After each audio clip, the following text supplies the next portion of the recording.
apologize for, so if you want to come forward and restate your statement, get close to the mic so the public can hear you loud and clear. Yes, please. Thanks. Apologize for. Can you hear me now? Yeah, they can hear you. Okay. All right. I'll try this again. Good evening. I am here today to endorse Linda Fobb to be re-elected for the board seat she currently holds. She has demonstrated transparency, holds the vendors accountable for their contracts, even with the pushback from other board members. She continues to focus on the infrastructure to ensure clean, safe water, as well as a working storm water system as one of her priorities. Ultimately, isn't that what it's all about, the future of our community's water? I believe Linda's continued due diligence and efforts to improve our MUD district is what our community wants and need. I am also endorsing Cynthia Kimball to be elected as a new director board member. She has the ability to work with others, manage large budgets, as well as provide effective leadership that I believe would be instrumental to the MUD district. She is extremely passionate about the infrastructure of our water, wanting to ensure that our community remains the best place to live, promote clean water, safe wastewater, and ensure proper functioning wastewater lift stations. I believe she will demonstrate transparency, collaborate well with the board members, hold board members and vendors accountable for their role, and focus on projects that are necessary for the future of our community as well as protecting our home values.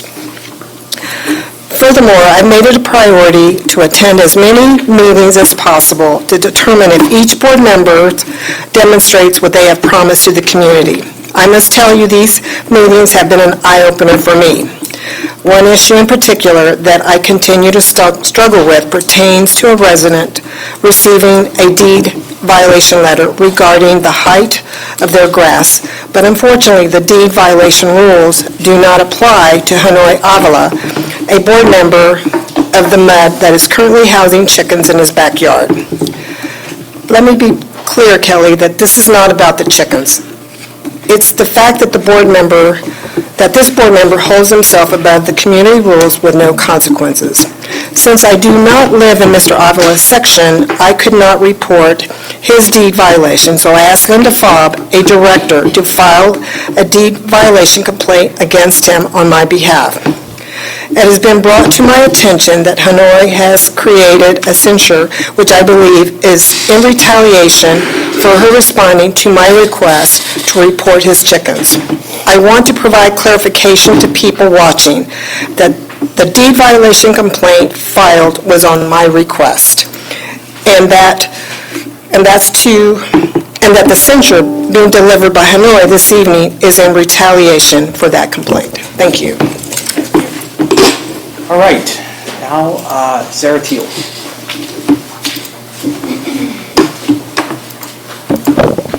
Give me a second to set up the timer.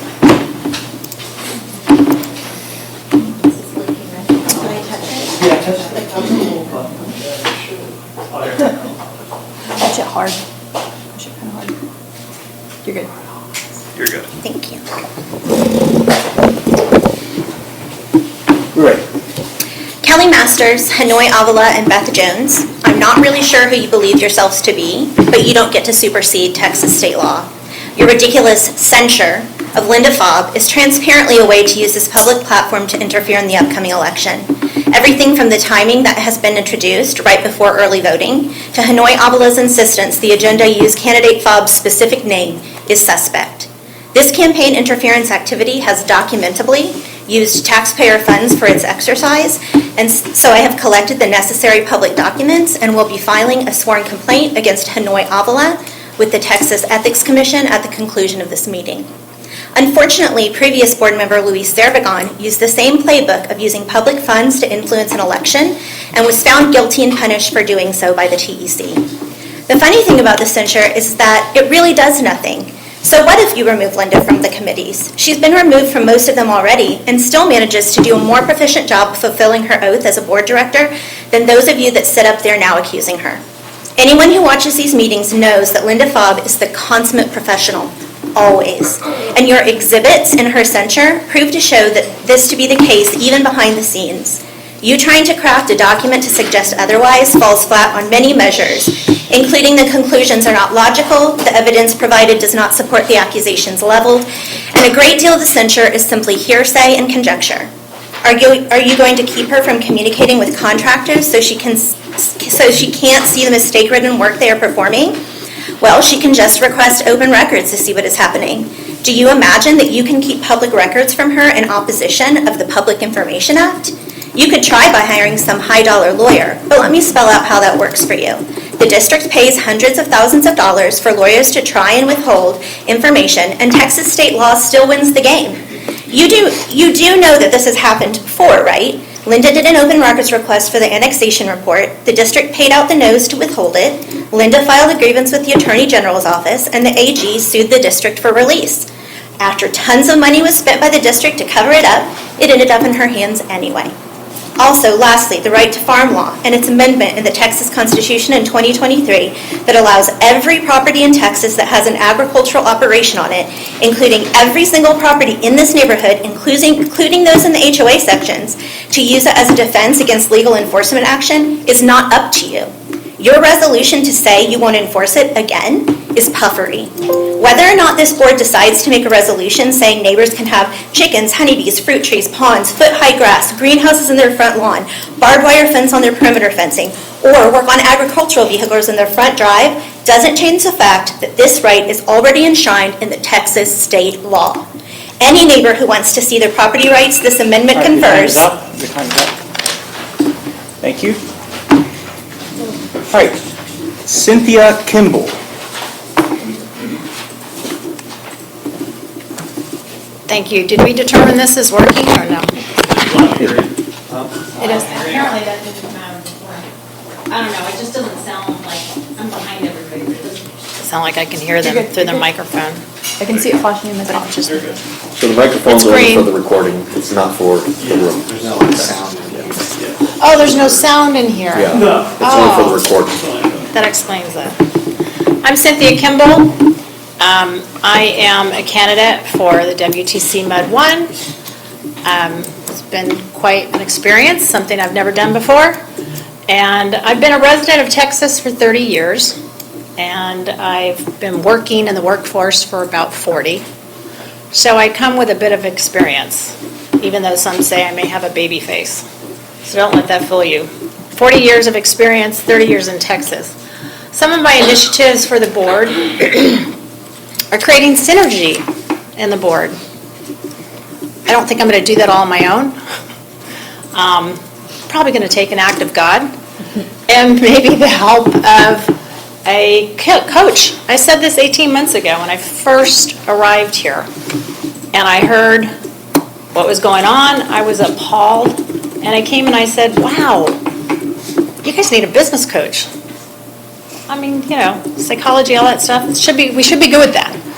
I'm all about, we're working for the people, personalities, we don't always get along, we got to have a working board in order to accomplish some things, like creating a good budget, getting it approved, having fiscal responsibility, making sure we have money in the reserves for our water infrastructure, and I'd like to see us promote some community involvement. I think I've mentioned that before. I think there's some board members who are interested in that. We just don't have a process and procedure for that. I'm keeping track, Hanoi, if you lost track. I got a minute and 30 seconds. My policy, some of my policies are on my website, cynthiakimball.com. If you go to the section called Policy and Initiatives. As well, I realized that there's 2,000 people in this MUD, and I know about 10 on my street. So how are people going to know me? So I created a page. I asked 3 people, a neighbor, a coworker, and a friend, to just write something about me, and I took what they wrote from their heart, and I put it on my website, so that my neighbors in the MUD have an idea of who I am and what I'm about. So I've had also successful experience working. I have a LinkedIn page. For those of you who are on LinkedIn, you can learn more about me there. And there's one last thing I want to say in my last 30 seconds. We do, whether you signed a document or not, there is a code of fair campaign practices that says there are basic principles of decency, honesty, and fair play. That's open to interpretation. But I think we all know what's right and what's wrong. We know if the cookie jar lid is open and it's 4 o'clock before dinner, you're not supposed to take a cookie. So I just want to remind everybody who is a candidate and running, we do have a code of fair practices. Let's all abide by Time's it. up. Thank you. Rex Edward. Thank you. I've been living in the Cedar Park and Northwest area since 1983. I'm a real estate broker since 1989. Everything that goes on around me concerns me, so I keep up on things, as most brokers do. I'm actually the original provider of the Anderson Mill West website back in the 90s, and I own the domain names today. And that was all because of Chris Rocco, who actually put that together, and it went defunct after a while because the internet was too new and no one knew what the internet was, so we were ahead of our time. But anyway, I can tell you with experience that a homeowners association is extremely important.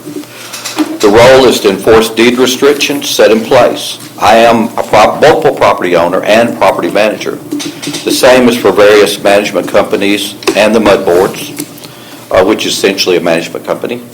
Enforce what is in place. Do not alter or make decisions that are detrimental to resident safety and property values. Not enforcing is allowing. I think no resident in the area wants to see their property values destroyed, but it happens. A good example is Cypress Mill next door, voluntary association. The original residents have passed on, and the others have moved on, and so it's inactive. So now, RVs parked everywhere, boats parked everywhere, the streets lined up with cars every night. Cars get hit. The restrictions say there cannot be cars left in permanent parking places. That's just an example. It's not this area. But the people rely on others to handle their interest, but they need to realize this isn't always the case. Everyone needs to be involved and know what's going on. The board needs to protect existing restrictions, no more, no less. No unnecessary expenditures.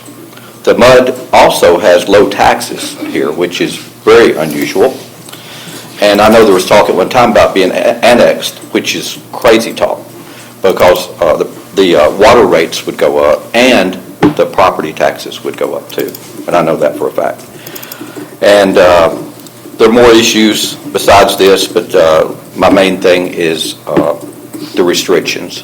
To take care of what is in place. Do not change, do not change. Restrictions are written for a reason, and as a manager, you follow those. If I manage a property, I take care of the property, that's it, no more. I don't try to dictate and do more than what I'm hired to do.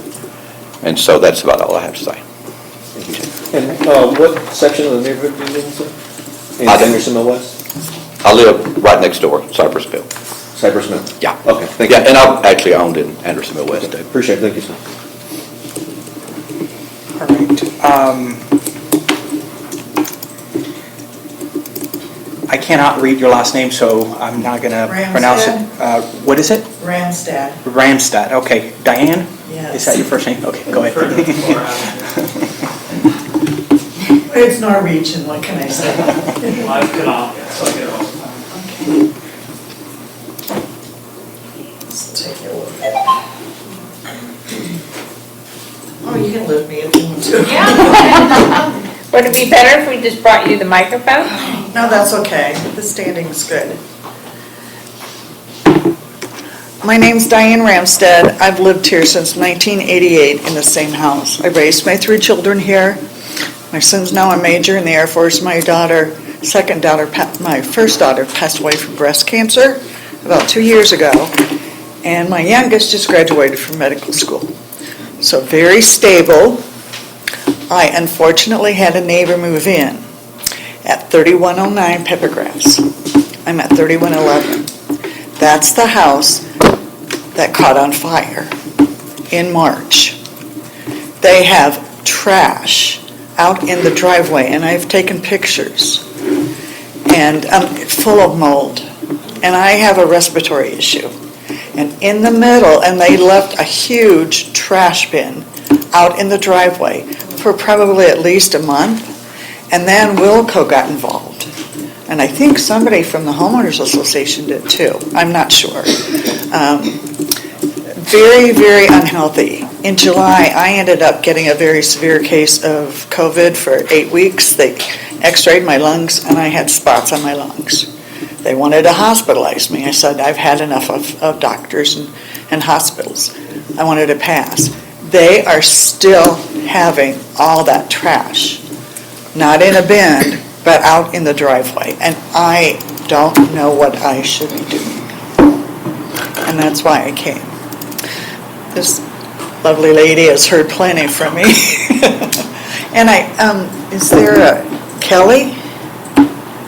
Yeah, I tried to email information to you and it kicked me back, so, yeah, I don't know, maybe I didn't put it in right. If you write your email down and give it to me, I'll send you an email and then we can have a conversation. Then I can send you the photos. And I just took two pictures on the way. Reese has her email. She'll just send it to you. Okay, great.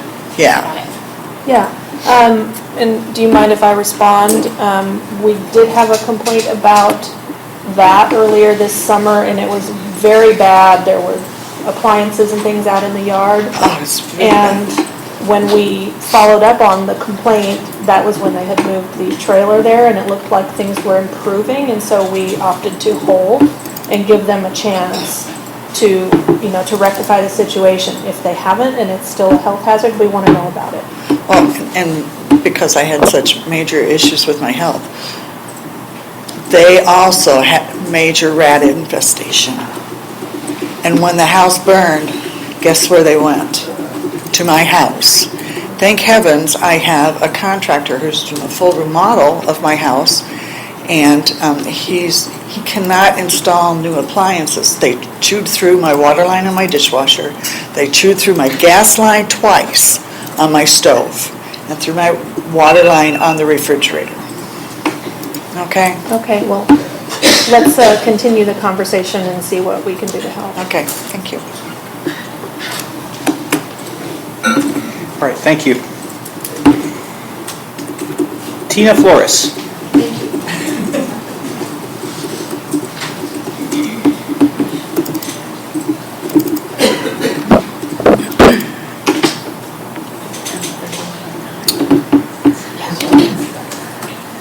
Last month, I stood here and shared the deeply personal and devastating actions of Chris Rocco against my husband, actions that left a lasting scar on my family. During the 2022 election, Rocco canvassed this neighborhood, spreading false and malicious allegations about David. Here is a photo captured by a Ring camera showing him at a resident's door spreading lies and the letter on Rocco's own letterhead.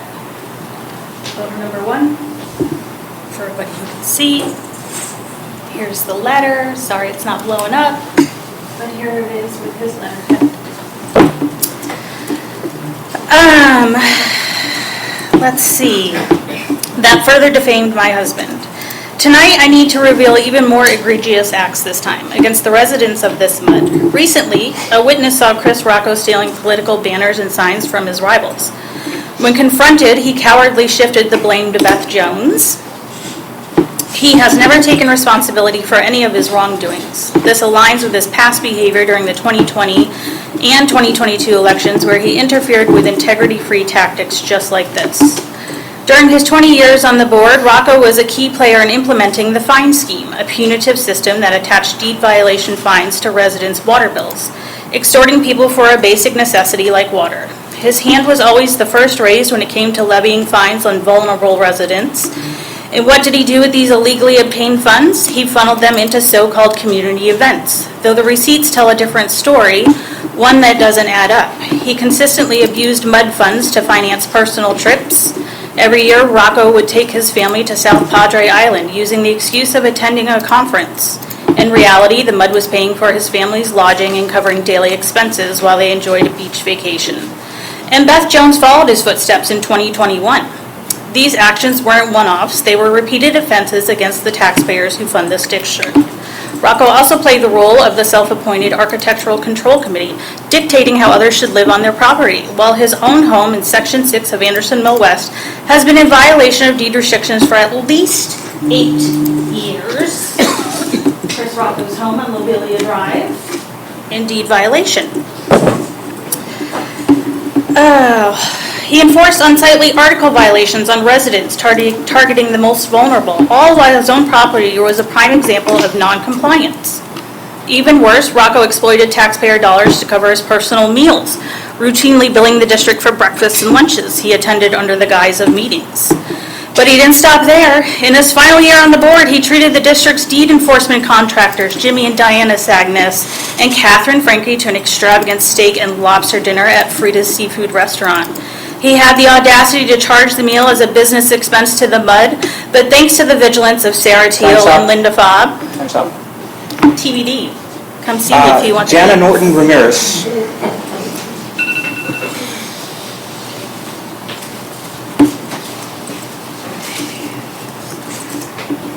It's flashing green. Is it good? Okay. Hold on 1 second. Okay, I'm here to talk about 8E and F.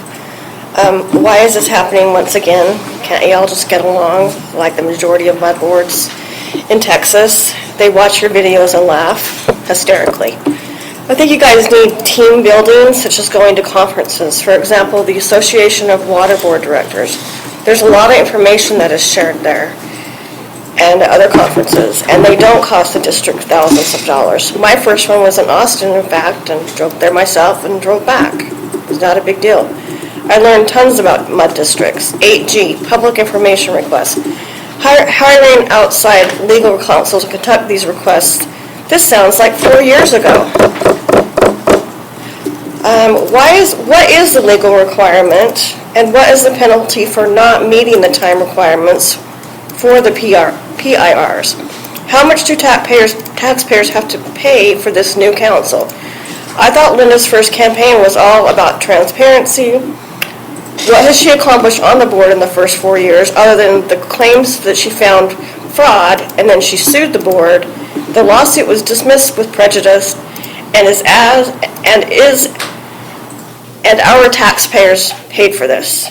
Linda should pay it back because she's all about accountability now. Thanks for putting up the voting signs, Infomark, so to let people know that the voting for the MUD director is here, because a lot of people don't know. I know a lot of people in Lake Wynotix didn't know, and so I'm letting them know because I have a bunch of friends that live there. They still want to be annexed. I keep telling them Cedar Park does not want us. They've told me again and again with Cedar Park City Council and the mayor. And when they first moved in, they were promised this park to pretty much be theirs, and they were going to have a pool. So they never got that wish. So they really wish that they were Cedar Park now. Okay, that's all. Thanks so much. Thank you.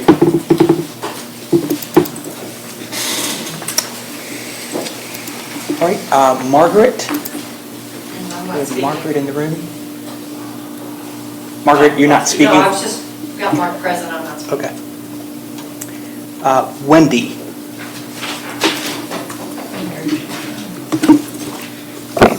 Last month, Where are you from? From Bluff. I don't live in this district. Okay, thank you. Last month, I stood before this board to express my concerns, only to be met with an outburst from Beth Jones, who berated me and accused me of being incapable of understanding what's happening in this district. Let me make it clear. Beth, I've been watching this district for 3 years, comparing it to my own, and I know exactly what's going on. I also should make it known that the Fernbluff MUD that I reside in sued my family for an alleged violation that does not exist in our deed restriction. An alleged violation that at least one of our board members was also guilty of while sitting on the deed restrictions committee. Sound familiar? Ironically, the made-up restrictions did not apply to her, and this board director motioned to sue me, which has cost us $50,000 in legal expenses to fight and more than likely a tremendous amount of tax dollars to prosecute. We prevailed in court, and the Fernbluff MUD appealed the court ruling because they can. They have an infinite access to spend tax dollars to retaliate against anyone that steps out of line, yet seemingly remain immune to their own vindications. The Fernbluff lawyer that initiated the lawsuit is the same lawyer that Hanoi fired over a year ago. Kelly Masters attended our court hearing on the matter. Somehow, despite this reality, a frightening trend continues where board directors are operating in a manner of rules for thee and not for me. And you better not cross them or you'll be villainized. No different than the issue at hand today. And I can promise you this, Linda Fobb is a candle in the dark. Have you all forgotten what was happening prior to Linda Fobb sitting on this board? During Chris Rocco's 20-year tenure on the board? Residents had hefty fines added to their water bills for alleged violations, in some cases had their water shut off. Scumlords don't even do that. These are unethical and inhumane tactics that should not be allowed. Linda and David appear to be one of the last glimmers of hope for this mud before it turns into a defunct microgovernment that weaponizes their power against your neighbor. They actually care about your quality of life, your home ownership in this district. I wish I had a Linda Fobb and a David Flores in my mud district to represent us the way they do the WTC1 constituents.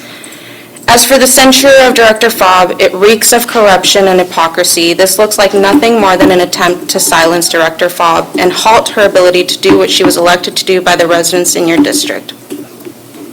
I'm also highly suspicious of elections interference, and folks in this neighborhood can simply look back at previous attempts to slander and damage the reputation of David and Linda when they ran for election in the past. Thank you. Thank you.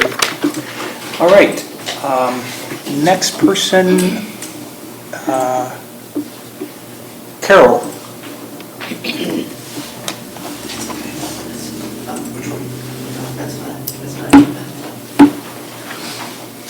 Fall over you. I'm Carol Norrell. I've been here before, talked about myself a great deal, and I'm probably not going to do this tonight. But yes, I am eager to fill one of those seats, and I will count it a great honor and a privilege if I'm able to do that. I'm interested in some of the things that have been said tonight, and I'm going to try my best to not respond to those. But I will tell you this, I will never, and to those people who are listening out there in the far out field of the MUD1, I'm saying to you that I will never pursue contractors as a venomous viper looking for the next place to bite so that I can suck the life out of them. I will not do that. Contrary to that, neither will I look at any other contractor as though I were some giddy, Google-eyed teen from middle school laughing and giggling and smiling and giving sweet talks to one of them. They need to be treated with respect and the same. We have no dreamboats over here.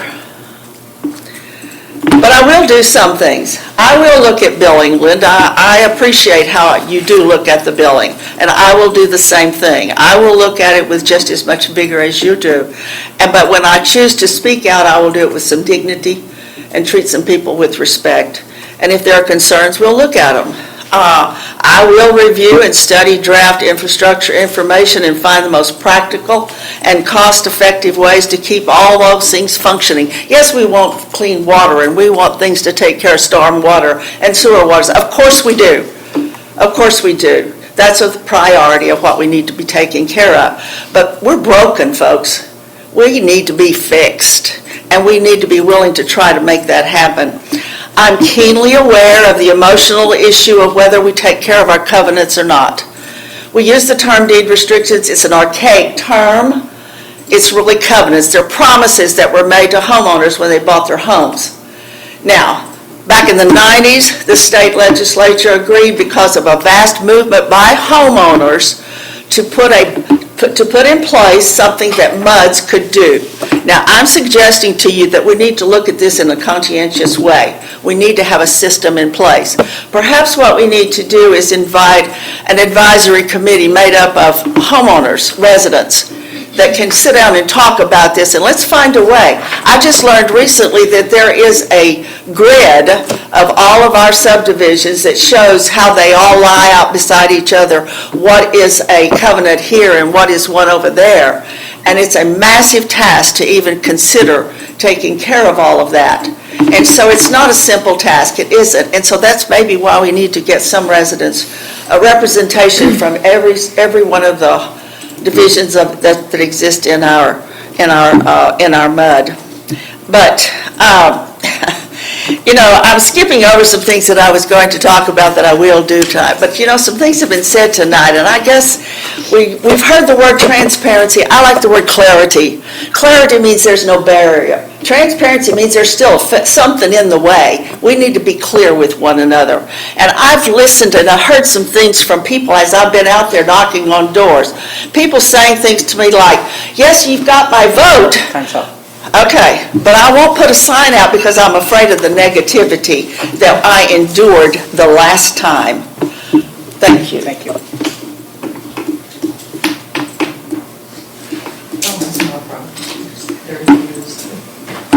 All right, Chris Rocco.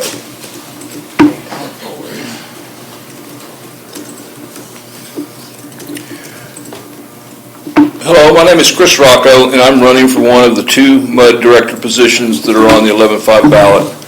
Please remember that early voting starts October 21st and runs through November 1st. Am I right on that? Okay. Voting will be held here at this building only during early voting and on Election Day, November 5th. Again, am I right on that? For Williamson County voters. For Williamson County voters. Several of my constituents with whom I have placed campaign signs have notified me that my opponents have been contacting them and asking them questions about what I may have told them to convince them to put signs on their property. I want to let you know that most of the people to whom I made the request to put a sign on their property I consider to be my friends. After 32 years in the district, I do have quite a few friends. My friends tell me that my opponents think that I have been in office too long. I would like everybody to remember that residents came to me and asked me to run for this election. I made numerous attempts for quite a period of time to find a candidate who would be, other than myself, who would be willing to run, but I was unsuccessful. I had no desire to seek another term until residents convinced me that there was no one else espousing our particular political position who was planning to run. Secondly, a competitive election is good for the district as it creates discussion about the various positions that residents take on the subjects that separate the two sides. Carol and I think the district should enforce deed covenants in Anderson Mill West, and our opponents think that they should be left up to the homeowner to take the offending neighbor to court. Carol and I think that we should continue to employ the Cedar Park Fire Department. It's expensive, but we're worth it. Volunteer fire departments are too far away, and we're not willing to accept the risk of possible delayed response. And I bet you feel the same way. I have discussed both of these issues with people who should know enough about the subject to make intelligent comments, and everyone has agreed with me, but insist that residents, not only the directors, should be involved with deciding about these issues. I agree with that. I am disappointed that another censure vote is on the agenda this evening, and I want to assure the parties involved that I disagree with the timing of this. It should probably not be held right now during the election. Thank you, and remember to vote for Carol and myself. Oh, finally, I finally got my website up. It's under chriswrocco.com. I will be happy to answer any questions, and I will make any kind of comments about anything that you ask me. There's nothing beyond. You might have heard some things tonight. Thank you. Thank you.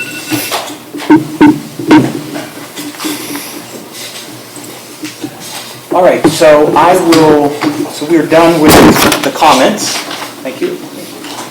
And I want to, before we go to item 2, I want a motion to move item number 8E, which is on our agenda.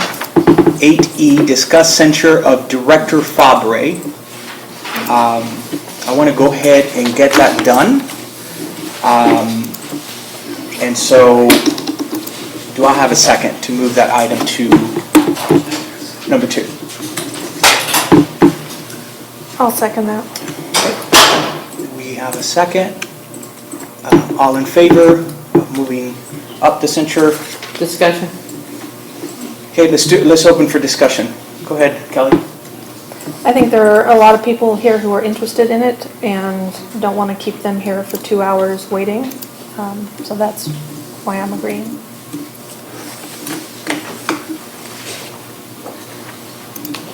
I agree with the same. I think that while the people are here, then let's just talk about it. Yeah, for me, I just don't want a censure to be just posted. I think there needs to be some explanation and discussion among board members as to the content of this censure. So I think it's important that we take the time to talk about it. Moving the censure agenda item forward will cost additional tax dollars because contractors will be paid to sit through this item that normally would have been off the call. As long as you are in agreement to move 8F forward and do it fairly, and we discuss both censures, I would be all in favor. But if you're not willing to move 8F forward, my vote will be a no. David? Yeah, I think that's a fair ask, is to make sure that we keep it consistent and just follow with the next censure on the agenda as well. I think it's fair. Okay, I'd rather remain with my motion as submitted.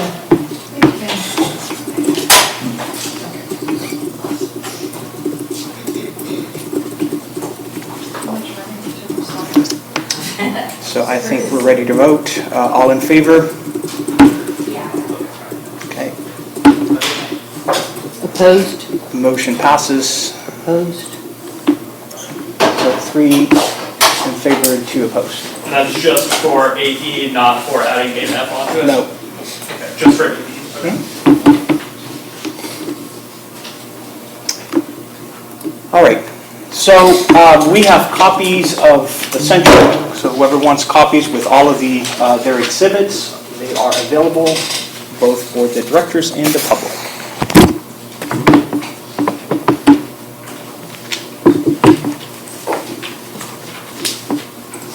Okay, I got it on. You're good? Anybody want copies of them? Can you pass them down for me? Thank you.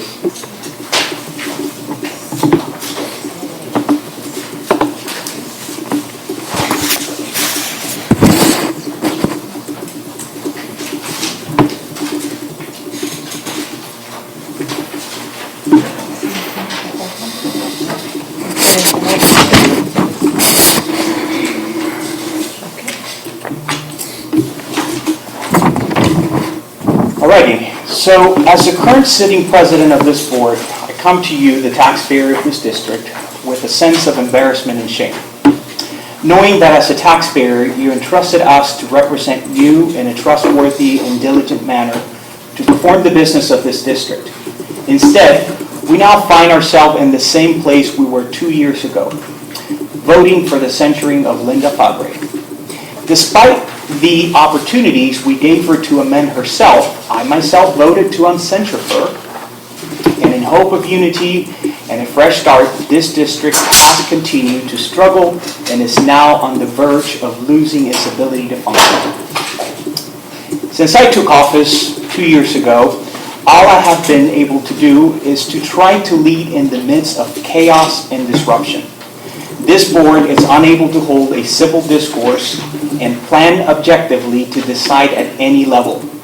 I truly believe that the root of the censure of our division and dysfunctionality rests in a director that has not understood the difference between government or management, and governance, and her objective ideas that this district is unable to function without her.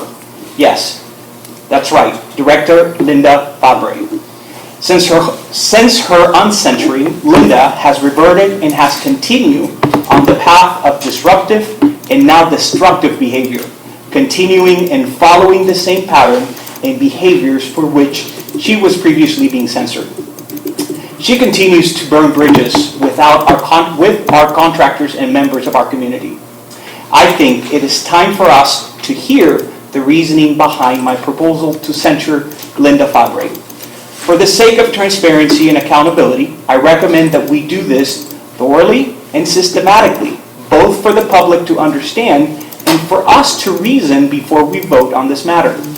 I now move to present the following certificate for order or resolution prior to the submission of my motion for consideration.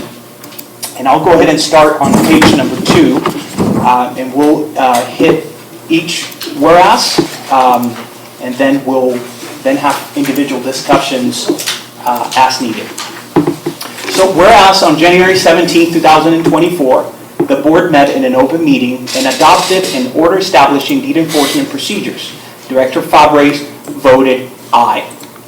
On January 31st, 2024, the board met in open meeting and discussed pending deed restriction complaints. During the meeting, Director Fabre described the new policy as inequitable. On February 6, 2024, Director Fabre emailed a resident proposing an entirely new system of deed enforcement that had not been proposed or discussed with the board.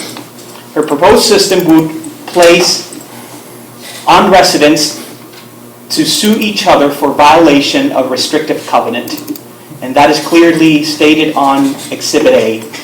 So you might want to look into Exhibit A. We're not going to go into reading the exhibits, but you are welcome to cite that, what took place on February 6, 2024. Director Fabre showed bad faith by voting in favor of a policy that she did not agree with and almost immediately characterizing the policy as inequitable, while beginning to lobby for her preferred policy. This action undermines public confidence in duly adopted district policy. And again, we'll come back and talk about these, but I will continue. Whereas number 2, in an open meeting in November 15, 2023, the board reconsidered the need for Deputy Roosevelt Monroe Simpson, who is present, I believe, here tonight, of the Williamson County Precinct 2 Constable's office to be present at the Board of Director meeting. After discussion, the board took no action, opting to continue using Constable Stinson's services of the Board of Directors meeting. On April 17, 2024, Deputy Stinson, texted Director Fabre asking, "Is there a meeting tonight? And do I need to attend?" Director Fabre replied, there is a meeting, but we are plenty safe for you to take the night off." And you can see that well in Exhibit B, the communication between Fabre and Deputy. Deputy Stinson inferred that this service were no longer required and did not attend April or May meeting of the Board of Directors. Director Fabre had no authority to terminate Deputy Stinson services unilaterally. At May 15, 2024, the meeting of the Board of Directors, Director Jones inquired as to why Deputy Stinson was not present. And you can kind of see the transcript there. I'm not going to go over it. It is very clear as public record that Director Fabre lied. It is more than reasonable to conclude that Director Fabre knew exactly why Deputy Stinson was not in attendance. She offered no information to the board and the public about her instructing him not to attend in April and answer questions literally to avoid outright falsehood. Careful, liar-like answers do not equate transparency and accountability. Reprehensibly, she was not only not forthright about her role in the constable's absence, but attempted to falsely place the responsibility at the feet of an innocent district contractor. Whereas number 3. On May 28, 2024, Director Fabre then president of the board of director, sent an email to the board of director of Fern Bluff Municipal Utility District, Fern Bluff, under the subject of May 28, 2024, citizen communication follow-up. You what? I think we're good. Can we just be quiet in the room?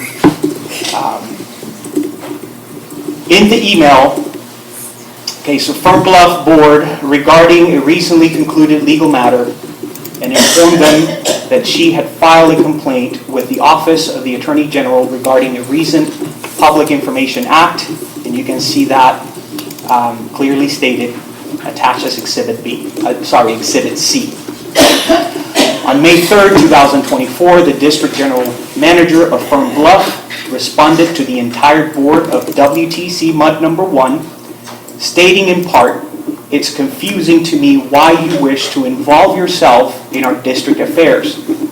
Unlike your district, I can assure you that each of our board member is fully aware and appraised of all district business and have no need for your education."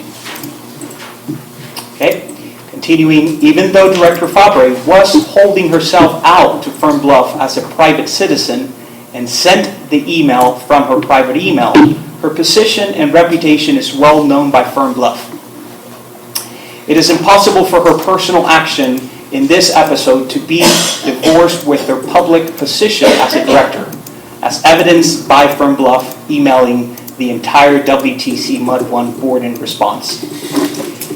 This interference in the business of other districts tarnished the reputation of this district.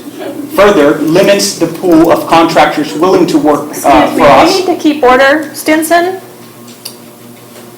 Stinson, can you come in here, please? What's going on?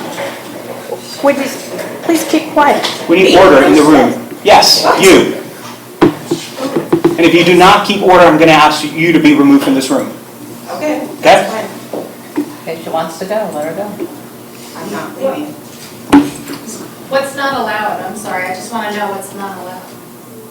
I didn't hear anything. You continue to listen, and right now, it's time to be quiet. That's what we're asking right now. Thank you. There is interference coming from the crowd Yeah. pretty regularly while So we're trying to read and analyze this, and there's noise in the room, so we will continue. I'm not talking to anybody. Can we just have order in the room and not talk anymore? You had your chance.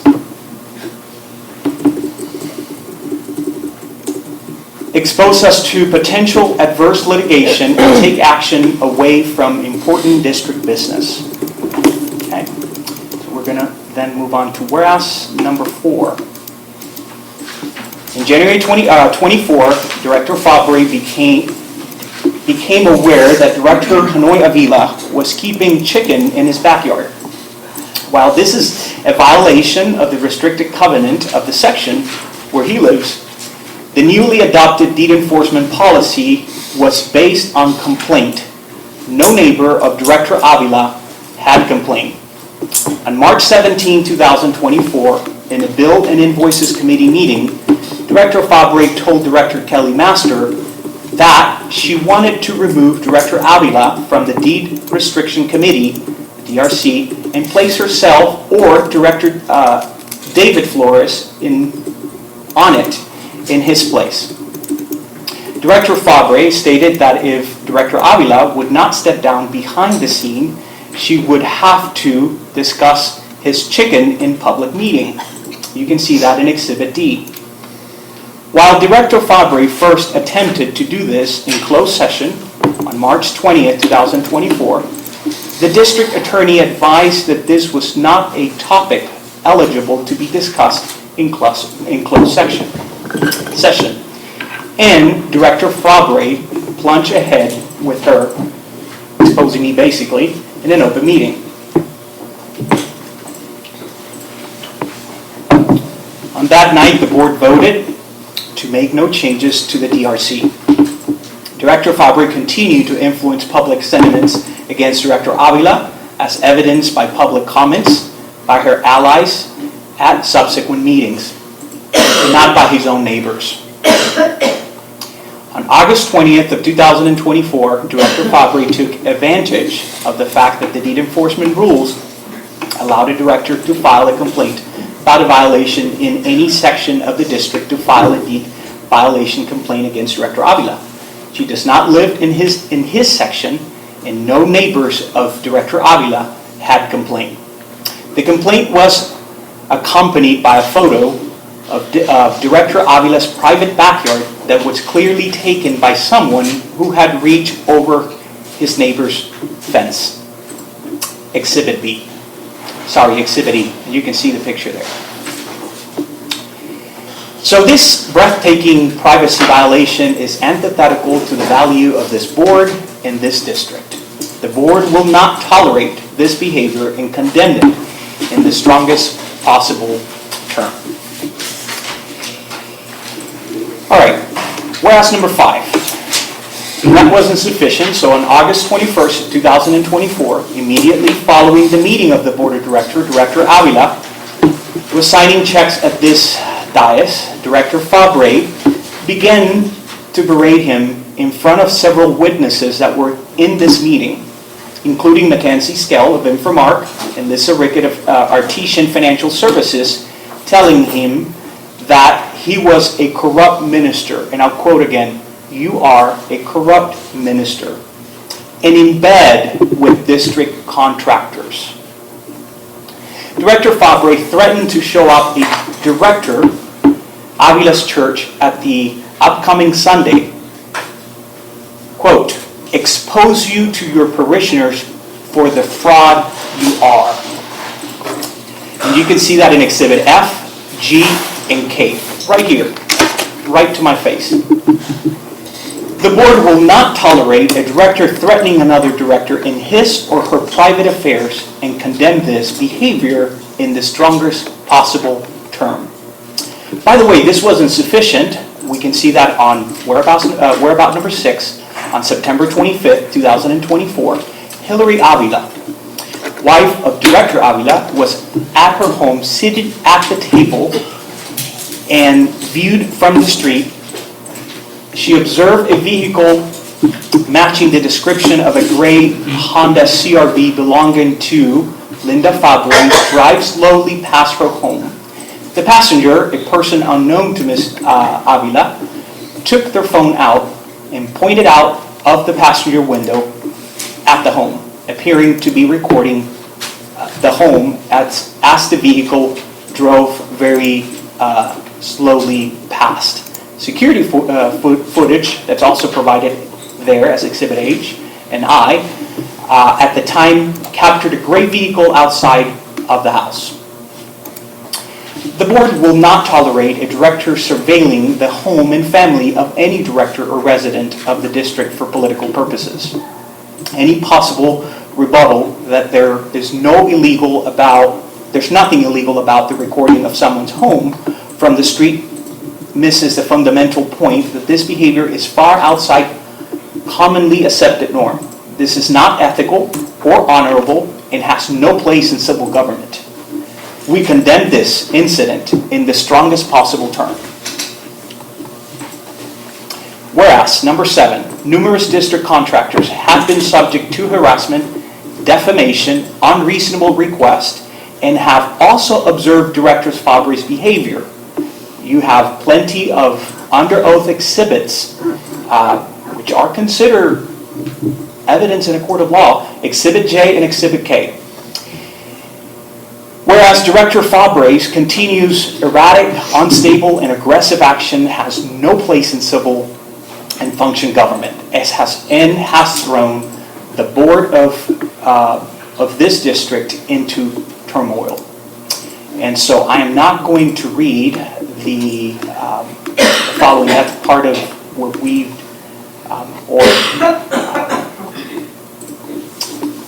have listed there as part of the censure. But I do want to go ahead and move to approve certificate or resolution presented to the board and as read. Do I have a second? I'll second that. All right, we have a second. So now let's go ahead and open for discussion. And to do it in an orderly format, can we agree to just talk about one item, and then we can discuss, and then if needed, or should we talk about the whole gist of the censure? So go ahead, Cal. We'll start with you. Well, I just have a general comment. I don't want to litigate every single thing in here.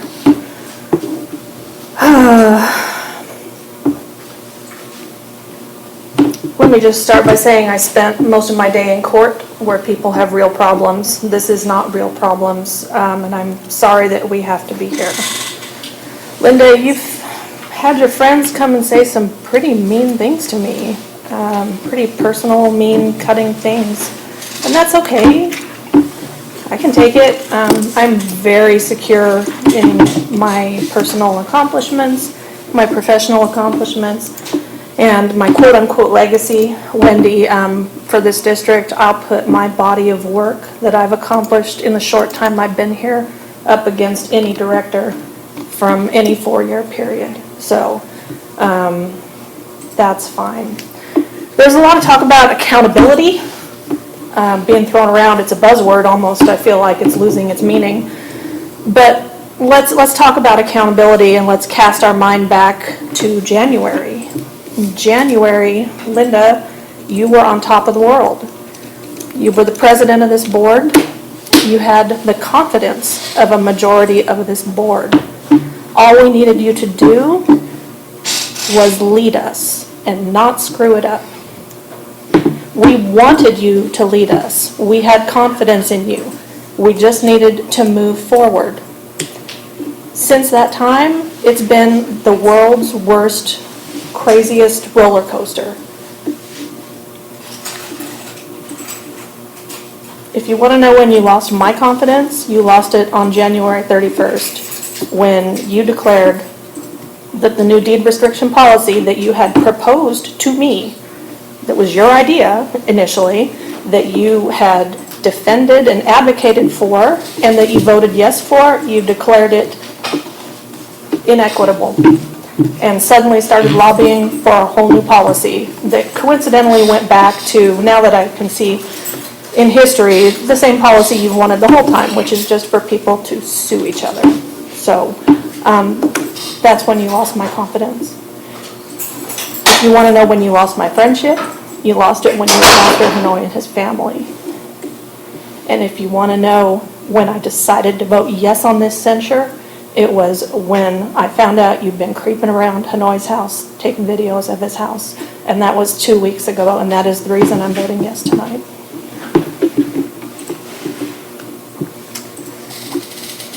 Beth. I want to say that I'm sorry that that's happened to you. And I'm going to say it to you, Hanoi, because I've lived it for 5 years. Linda has never taken the time to learn who I am. She went off right off the bat because of whose place I took. You thought I was your enemy from the get-go.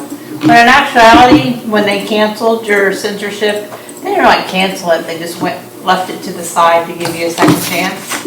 I thought, you know what? Let's see what she does. She's got a chance to blossom. She has a chance to let it go. But what I want to start saying, so I don't forget, what the Director Bob was given a second chance when she was newly elected official who voted on and appointed to this board. The board did not want to follow the censure and give you a fresh start with a clean slate. Prior to the new directors, Director Fobb had been censored for very similar reasons to those that are being present tonight. And yes, she followed me, David followed me. I have tons of people that can document that. Many of them have moved because they didn't feel safe. Despite the admittance of the appointment, I can get letters. New options and open minds of the board of directors, Director Bob Bray has yet provided she cannot support this district as a duly elected official without harassing our contractors and her fellow board members, tainting their opinions of other directors sitting on this board, nor can she act from a position where the district's best interests are at the forefront. Instead, she acts from a place of furthering her own agenda and vendettas. As presented in this documentation of tonight's censure of Director Fobb, we will read findings of facts that demonstrate Director Fobb continuously accuses our contractors and her fellow board members of false acts in the open meetings that are later provided and incorrect. Yet you never hear Director Fobb come back to an open meeting to redact the false statements and claims that she has made previously. Instead, Director Fobb will vote in favor of a policy or motion and in a month's time change her opinion on one matter and come to a future board meeting and accuse the board members sitting amongst her as acting unfairly rather than coming forward with an open mind and willingness to explain why she may have change of opinion in addressing what the change of opinion that she did in fact vote in favor of that policy or motion a month prior. I'm aware that Director Fobb has also posted censure against myself, and the evidence presented within indicates difference of opinion of a chain of events between myself and Mrs. Scales that took place in September of last year. I want to make note that despite Mrs. Scales and I having different opinions of the chain of events that took place as she walked in late to the event, I still managed to continue having a working relationship with her and will continue to do so because that's how that we work together to foster relationships with our contractors and vendors. Additionally, Director Fobb has presented an email shared between myself and our District Attorney Cole accusing me of election fraud. This email exchange, my goal was to ensure that the entire community would not be mailing in ballots only. Rather, the purpose of the email was to ensure that we all had our opinions of voting availability to our community. This is not a perfect world. I do not believe that anyone on this board has expectations of being perfect for any of us, or our contractors being perfect. I believe that we all make mistakes, we have differences of opinions, and we all communicate differently. I'm almost there. However, it's important for us as duly elected officials to understand how to effectively communicate amongst each other, both directors and contractors, and learn to agree to disagree from time to time without putting one another down in the process.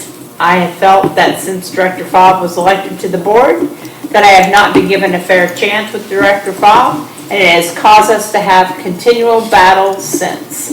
I take full responsibility for the times where I've had communicated better, but at the same breath, I want to say that when you have someone that cannot communicate and as well and would have hoped have been when I was presented with animosity, false accusations, and more from Director Fobb to cause my response to defense in nature to protect myself and as a duly elected oath I made to this community and to my children.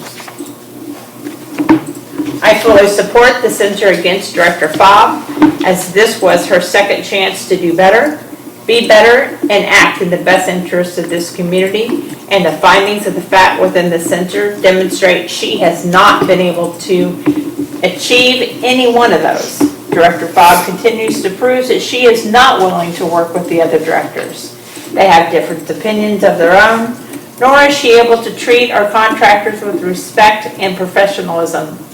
In the findings of facts presented in the censure of Director Fobb, there are multiple claims of extortion that she either intended to execute or did execute against her fellow board members. I find this deeply disturbing, and I feel that it is in the true nature of who Director Fobb chooses to be. That's it. All right, I don't have much to say other than two things. If you think this is election interference, this is not. There's two things I want you away from. My property and my kids and my employer. Do you understand that?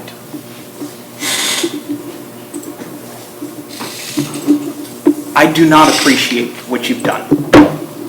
And that's why I'm voting in favor of the censure tonight. I trusted you. You were censured the first time. I voted to uncensure you. And I am seeing the same behaviors and the same patterns. Do not try to ruin my life. Do not go there. You told me that. So. And other past board members. Point of order, out of order. That's all I have to say. It's my turn? It is your turn. This censure is nothing short of a blatant and coordinated effort at election interference, showcasing just how far Kelly and Hanoi are willing to go to cover up their own misdeeds and unethical conduct. There's no other logical explanation for this action. It's a desperate attempt to deflect from their own failures and lack of accountability. Let's be clear. I've never seen a failing contractor welcome scrutiny, and it's no different here. Infomark has been in breach of contract for the past 7 years, and Artesian hasn't been able to produce an accurate financial package in 8 months. Of course they go along with this farce. It's either that or admit to an ongoing violations of their own contracts and poor performance. This censure isn't about accountability or governance. It's a manufactured narrative to create an illusion of control where they think they can shift blame and hide behind this action. The public sees through it, and we won't be distracted by their attempts to divert attention from their own failing. Telling the truth is not against the law. You may not like it, but I'm well within my rights to do it. And I have not been on your property or near your family or children. So let's get that straight. I have pictures. Point of order, out of order, Mr. President. You done? I'm done. Okay. Man, where do we start, folks?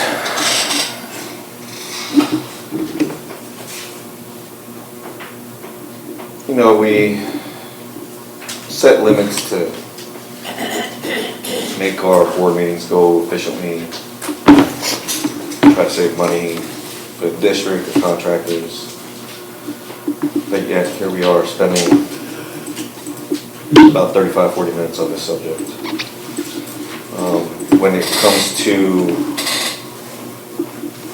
this matter, when it comes to Linda, we're all in on spending as much money and as much time as possible. But when it comes to another director and being out of order, we'll just skip that and move forward. There's a lot of unfairness on this board. And I feel that Linda is being targeted when there is video evidence of other directors lying, being out of order, being disruptive in meetings. And when Linda does her job and calls out contractors that are not performing, and she hurts somebody's feelings, we call her out, or you call her out. I'm very happy with the job that Linda has done, calling out underperforming contractors. I don't hear or see an affidavit for the attorneys. I don't see an affidavit for the engineer.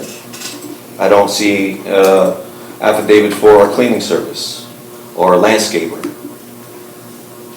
She calls out the people that are underperforming. And I believe that that's why the public voted her in to hold them accountable.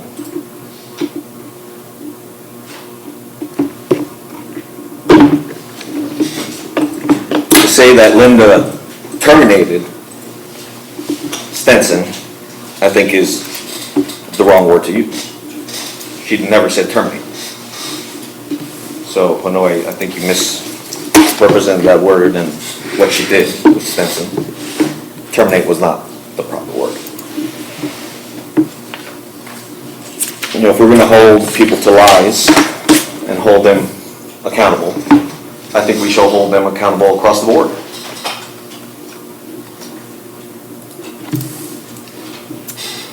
What Linda does in her personal time, that's her own business.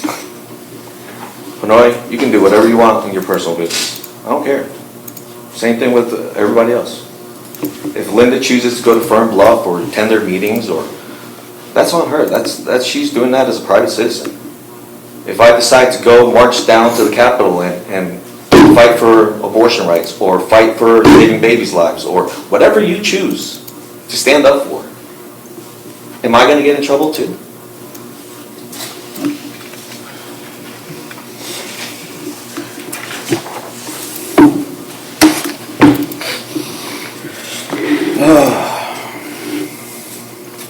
Yeah, it's just,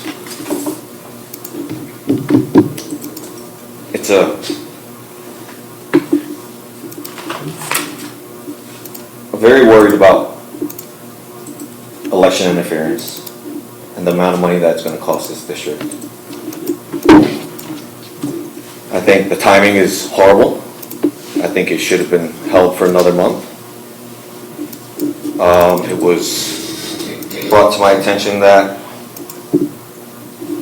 the wording on this agenda that I got from Stephanie says discussion of censure of board directors. That's perfect. Absolutely perfect. It's not ousting anybody. It's just saying that there's a censure.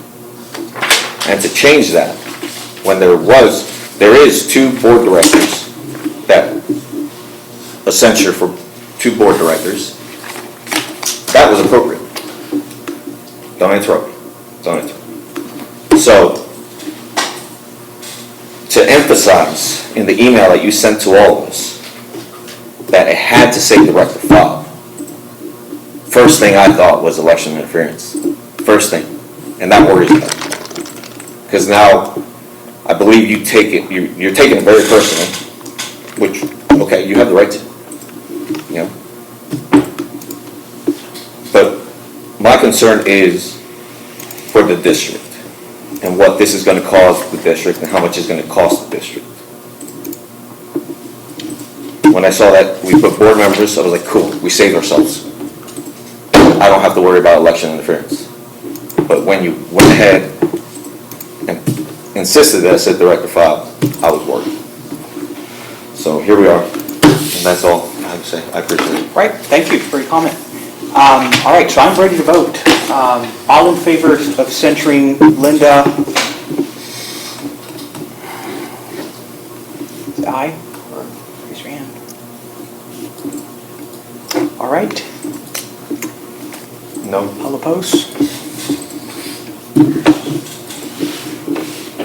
Motion passes. I have a second motion related to... Did Linda abstain, or? I didn't vote. So did you abstain? Yes, I'm going to abstain. Can you give your reason? Yes, my reason is because it is about me, and it is derogatory, and it is unfounded. So for that reason, I will not vote on it. Okay, And it's election interference, hands down. I am submitting a second motion related to this same censure, now that it's passed and approved, with the approval of the... Wait, how many motions have you done? This is my second motion. That's your third. No, this is my first motion. You moved the agenda item up. You submitted a motion for the censure. Okay. And now, so you need a, that's the limit, right? Two's the limit? It is the limit. I move we extend Director Avila's motions for this meeting to as many as he needs. I second that. I vote no. I vote no. Vote yes. I did.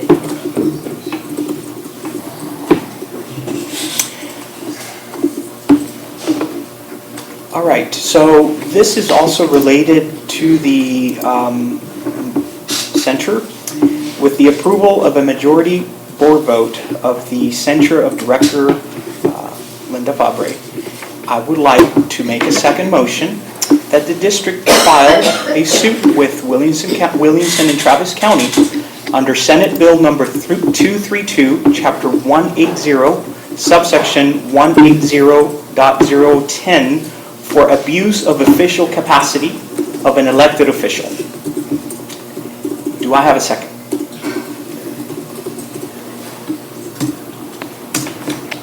I'm sorry, is there something in the packet I can read on this?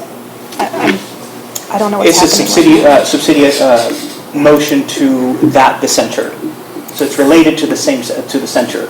It's just taking an action to bring forth suit against Linda for abuse of official capacity. I'll second that. Okay? So we have a second.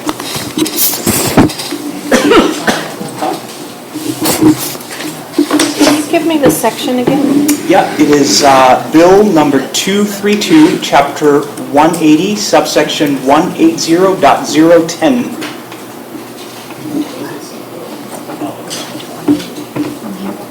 SB 232, local government code.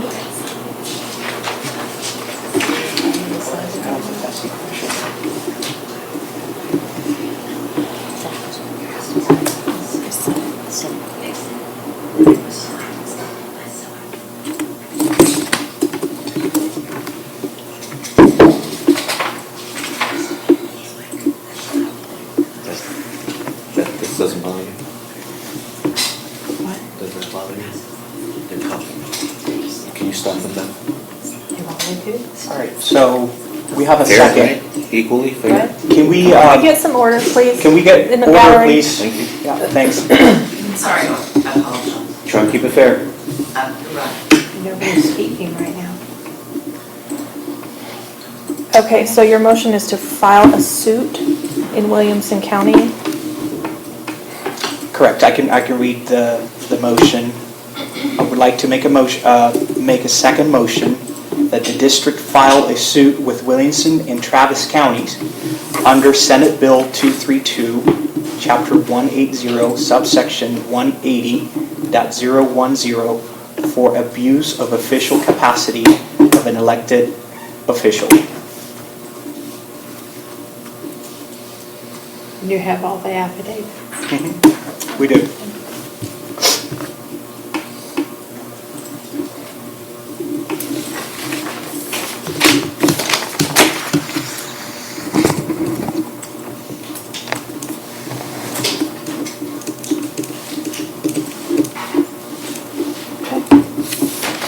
What's next? I don't have anything to say. Okay. Beth, do you have anything to say? I don't think we have a choice anymore. This is the second time we've had to do this. I agree. If it was the first time, that'd be one thing, but it's not.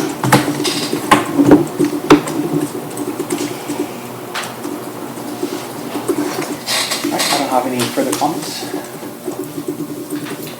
I have a comment. I think it's quite bold of you to make such a move.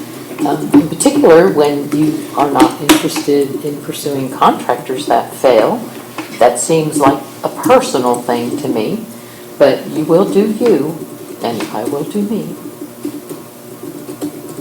Is that it? That's it. Thank you.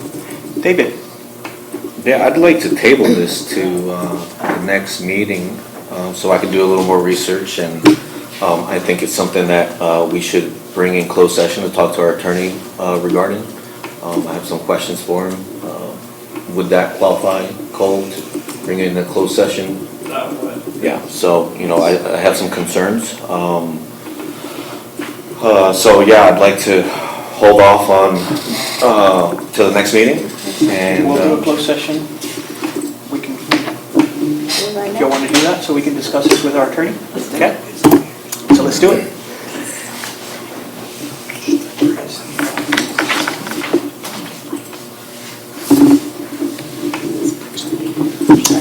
So I want this board to convene an executive session pursuant to Texas Government Code, Chapter 551, to discuss matters only relating to pending or contemplating litigation, personal matters, real estate transactions, security. Go ahead and kill it yourself.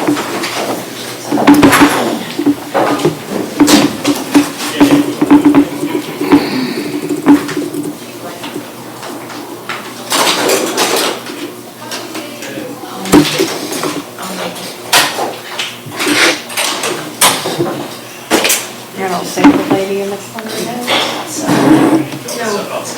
Sorry. Everything. I did. Sure did. Celebrate. Want to close the doors?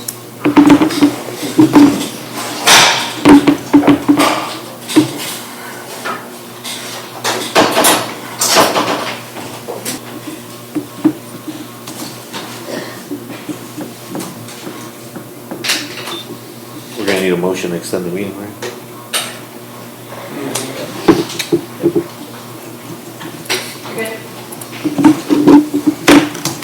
All right, so we are back, officially out of executive session. We are going to need a motion to extend the time of the meeting. It is 8:35. Do you have a motion on the table? All right, I will amend my motion. So I motion to authorize Cole to further research on Senate Bill 232, Chapter 180, subsection 180.010, for abuse of official capacity of an elected official prior to considering litigation. Do I have a second? I'll second that. Okay, you have a second. Do we need further discussion?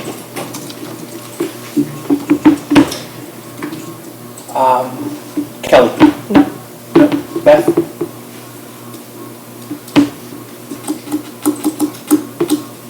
I just think that people should understand that this is not an election thing, that this has just been the second time we've had to censor, so it's a lot more than that. I think that's all that needs to be said. Yeah, I agree. I don't think there's in any way, shape, or form, this is a form of an election interference. This is primarily for the action that Linda has taken. And so that's why I'm asking for further research on her abuse of official capacity.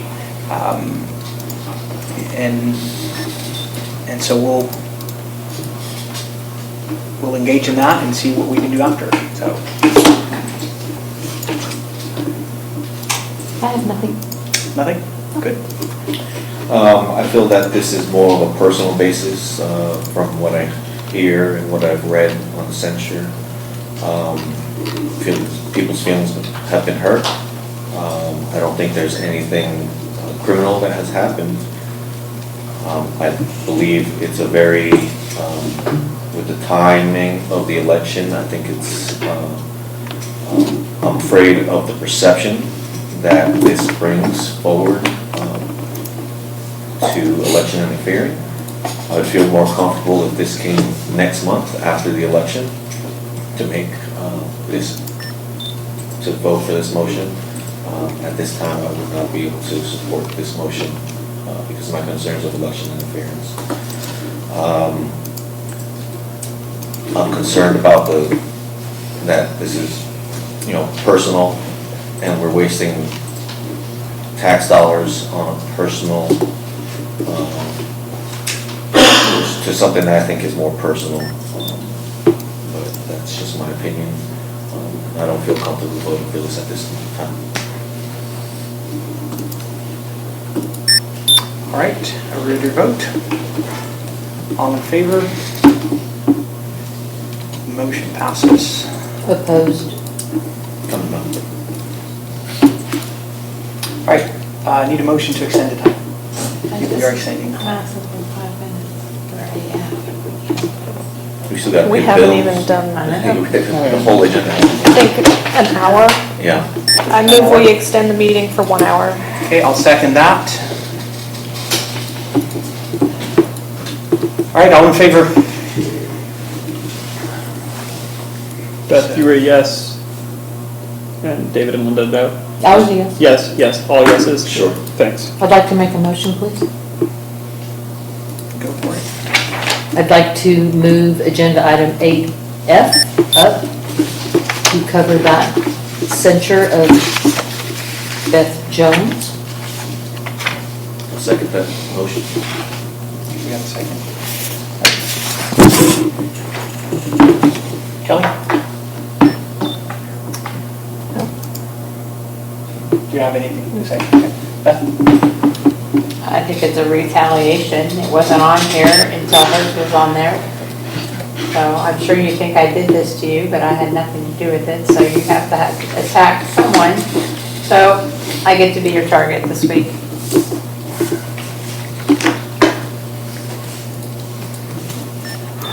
I don't have anything to say. Absolutely not retaliation.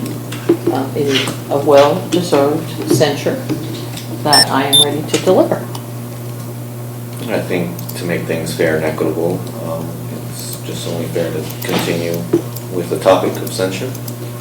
This is something that Director Jones has numerous times alleged me of doing, and if we're going to treat people fairly and ethically, might as well continue with that.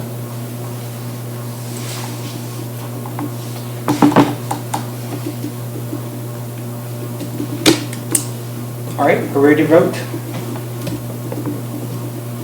All in favor? Oppose.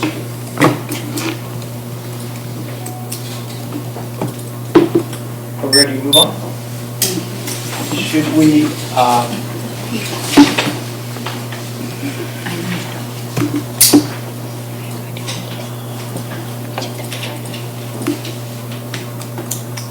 right, so let's go ahead and back to agenda item 2, consent agenda, including approval of minutes of September 12th, 24 and September 18th of 2024. I move we approve the minutes of September 12th and September 18th, 2024. Second that. We have a second. Do we need any further discussion, or are we good to vote? David? Linda? Comments on the minutes? It's consent agenda. That's it. No, good, all right. That's good. So all in favor?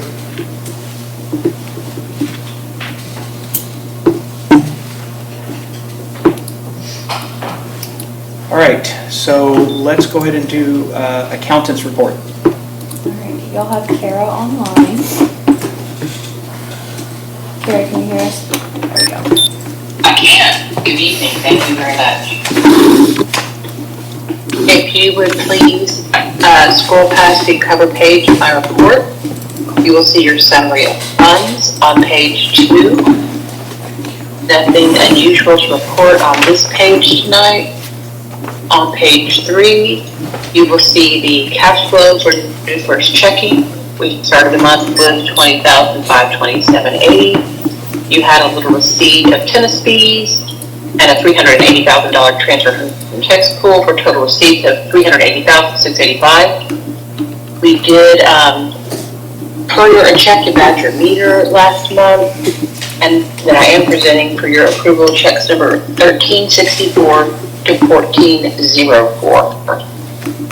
Not much out of the ordinary, except for there was one $48 late charge on a Pernalis electrical co-op invoice. So we have asked directors that you please sign check number 1404, which is a holding check so that we are not late next month on your Pernalis invoices.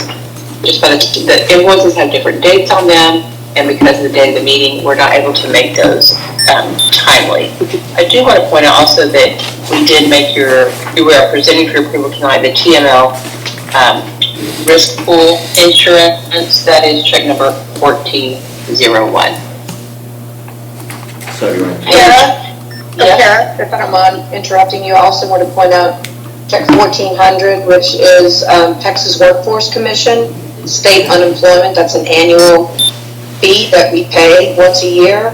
And also on check 1396, Oracle Security Solutions.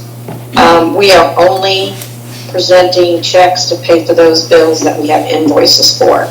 We did not receive all of the invoices for that, and we've notified them and made them aware that we will not be paying any late fees until they provide that to us. That was all I have. Thank you, Lisa. Can we reach out to PEC to see if we could change the date on that one so it doesn't occur again on the late fee? Is that something that we can do? We can, I know that they haven't been receptive to it in the past, we can ask again. Is that okay with the board that they reach out and ask to change the due date on that electric bill? This is Kara, and may I please ask, who is asking the question? David. Thank you, Director Flores. I have never, in over 9 years of bookkeeping, been successful at getting a utility company to change a due date.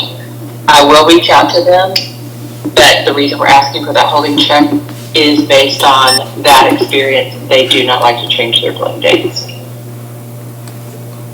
Is it okay for the board for them to try to change that date so Sure. that it coincides with all the other Better bills? than paying late fees.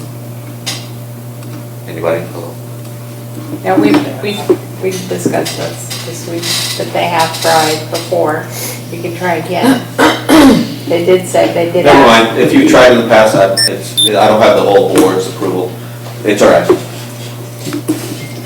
Thank you. It's been with at least a dozen utility companies, and I apologize for being negative, but No, that's fine. just think, okay, I think it'd be a waste of time. Page 4 is the cash flow for your central bank operator account. We began the month with $38,589.63. You had accounts receivable of $73,991.76. But that was your total receipts, your disbursements, a little service charge, and we swept $74,689 to ICS, $74,694 for a balance in that account of $37,887.39. Page 5 is your cash flow for Cadence Bank checking. We started the month with $82.93.59. You had September receipts of $161,263.41. That was your total receipts. I'll give you just a moment to see, to review the fees of office that were submitted since the last meeting, as well as your security payroll. After a transfer to tax pool of $155,000, we had total disbursements of $163,521.50, leaving a balance of $6,035.50. Your cash flow Cadence Bank reservations continues on page 6. Beginning balance of $10,949.48, a facility rental of $1939.60. You can see the gateway fee and the EPX fee that we see every month, and then your facility rental refund of $320. Give you total disbursements of $428, leaving a balance of $12,461.08. Page 7 is your Cadence Bank Manager's account.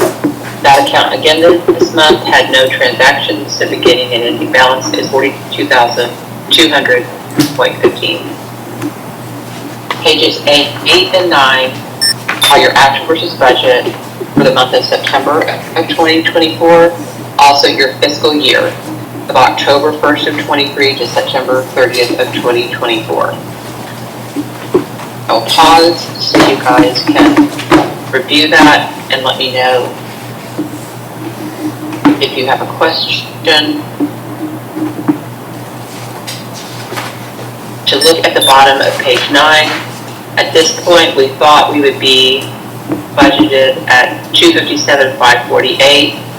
We came in at $907,464. So we are over budget for the fiscal year at this point at $649,916. We may still get some expenses that we will date in September, and we will code appropriate invoices to this account before we send this to your auditor.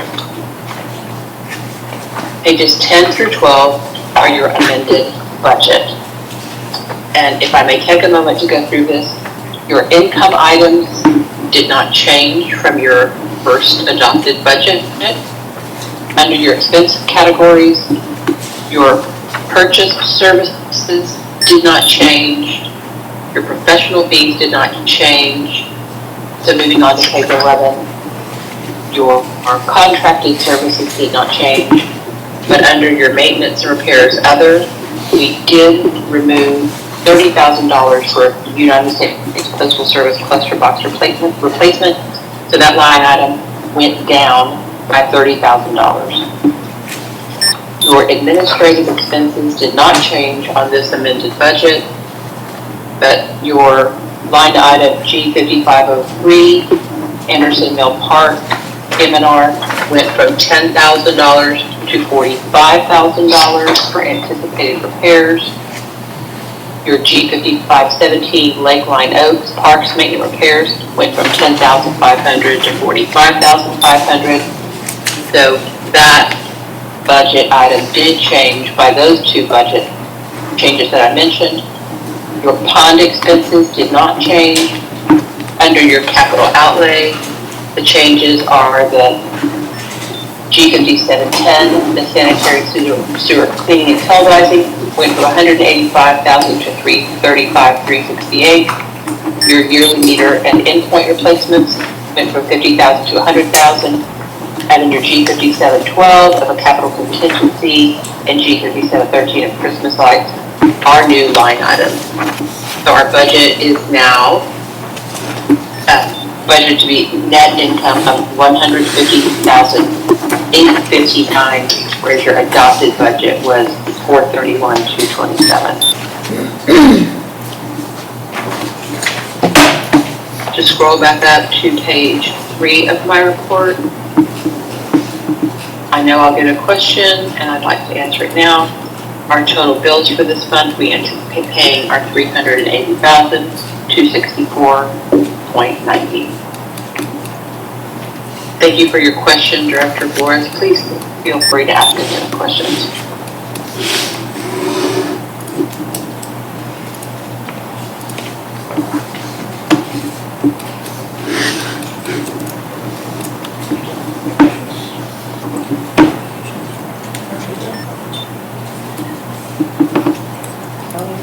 No.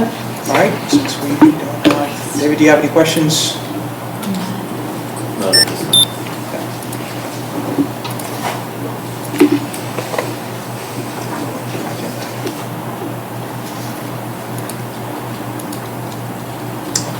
All right, so next agenda item. We got to approve them, right? Yes, we got it. All right. I move we approve the bills in the amount of $380,264.90. I'll second that. We have a second. All in favor? Discussion? Okay. Beth, do you have anything? Anybody has anything? Not this month. The only thing is that we did talk about the PERT analysis, but we were going to pay it early. Go for it. Yep. For 8 consecutive months now, the bills and invoices are incomplete. Receipts are missing, the constable's timesheets are missing, and there's an email in the security folder that can't be opened.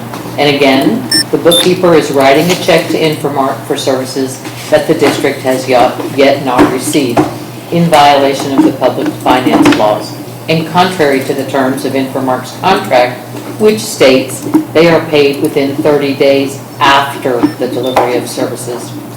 Additionally, another $840 more for prior year's fees of office without any supporting documents attesting to the services provided to the district by an unknown director.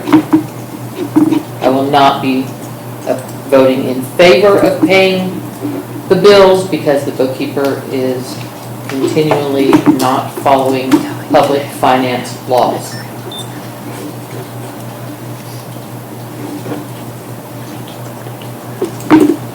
Thank you, I'm done. I'd like to respond to that, President Avia. Please do. Okay.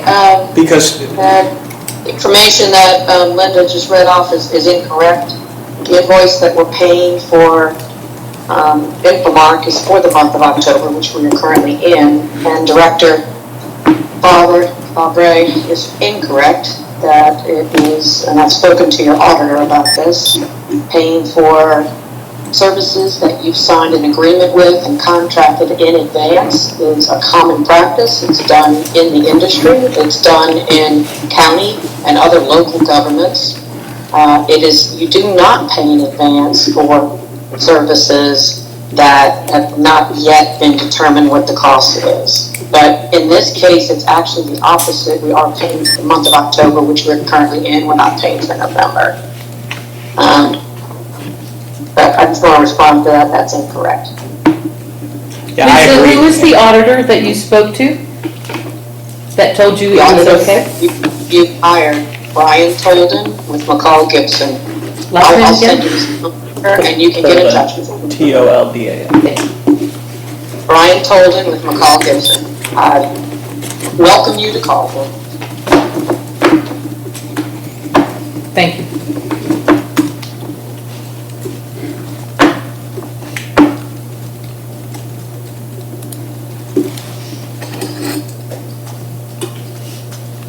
That's all I have at this time. Thank you.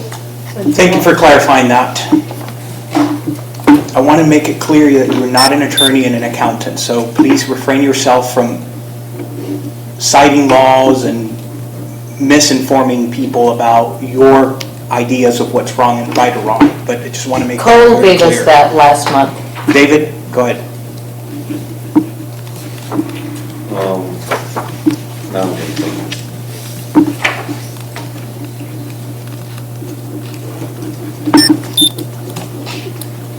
All right, so let's go ahead and vote. All in favor of approving the amount? Opposed. Got it.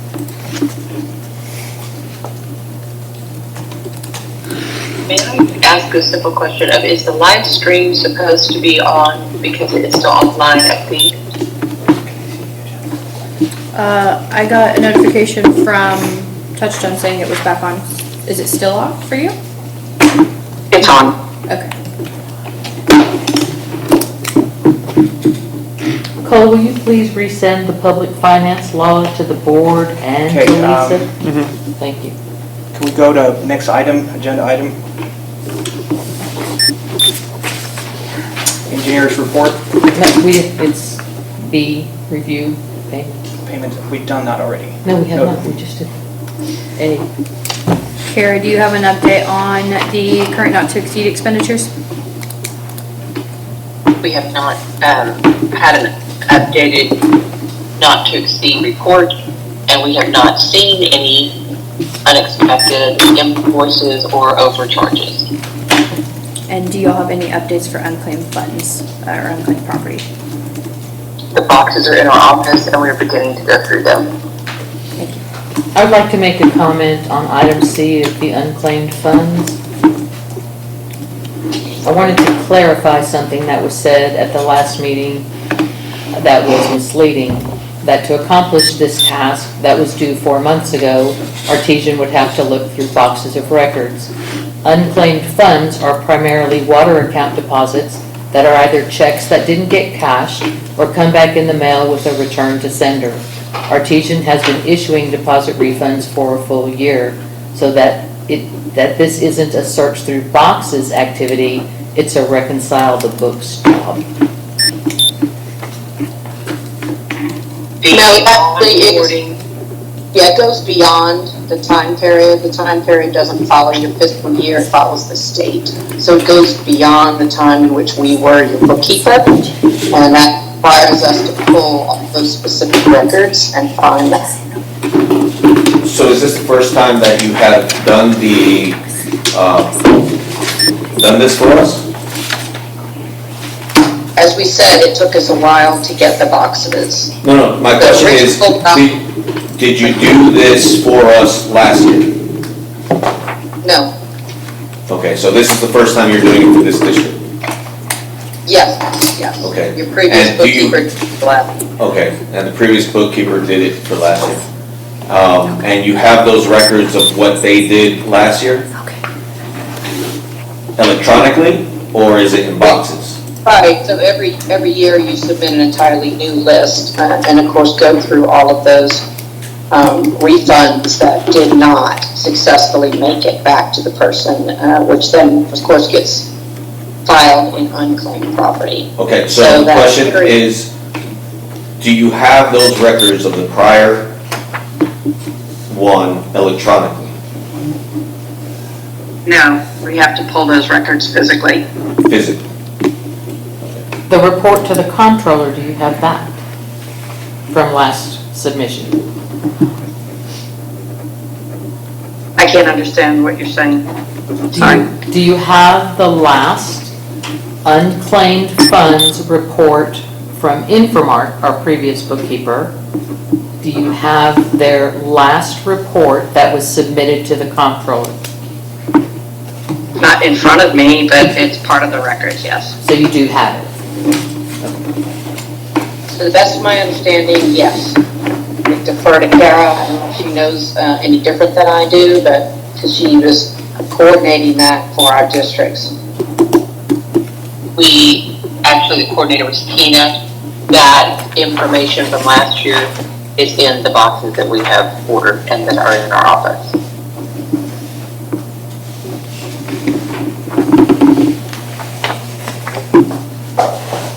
As we said before, we notified the state. They are not penalizing us at all. We are getting the information to them as fast as possible.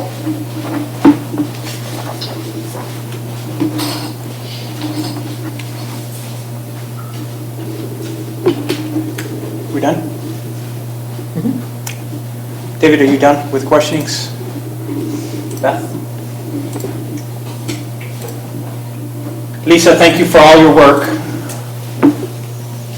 Thank you. Yeah, thanks your team as well. We appreciate it. Yeah. I think we're ready to move on to next agenda item, right? And that's going to be the engineer's report. First item is the facility assessment. Anybody enjoy some nighttime reading and going through that? Have any questions or comments? I got it on the first page and I passed out. Nice. Okay, well, then looks like we'll move forward with those projects. Part of the schedule. I'll bring them up as we get to those time frames. The lead copper, we did submit your inventory. I included kind of a copy of that documentation to the report. And there's the notification letter that was revised based on feedback from the infrastructure committee meeting. That's attached. So I'd like for the board to provide their opinions on that letter, and if y'all deem that that's an acceptable letter you'd like to send out, we do need to send that out by 30 days from Monday, which I believe is November 13th.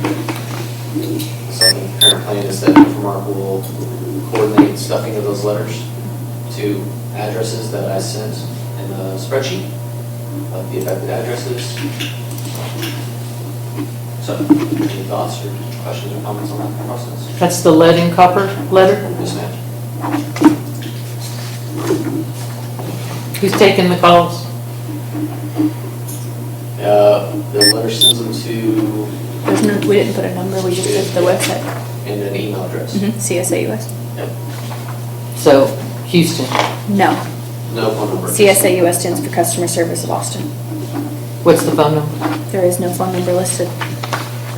Not everybody does technology. We chose not to list a phone number because the inundation of calls that would likely come in for this Well, would that not go to the right. disenfranchises people who don't use technology.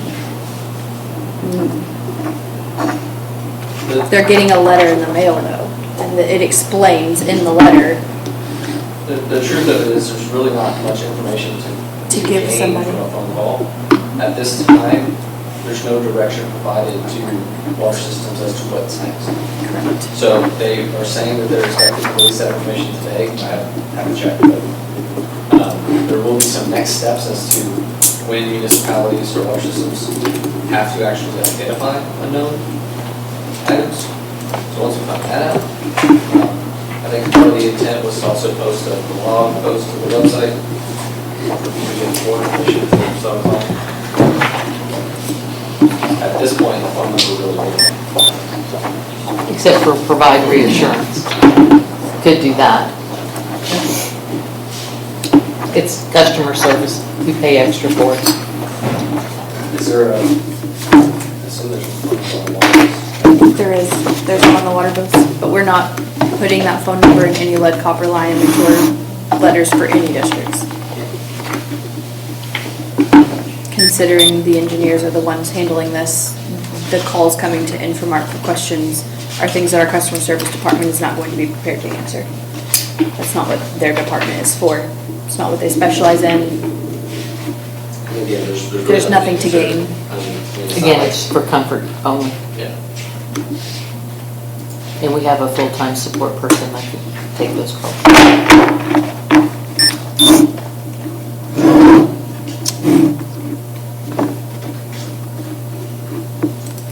So, would y'all like to make any edits to the letter? If so, I can do that and send that to Mark to coordinate.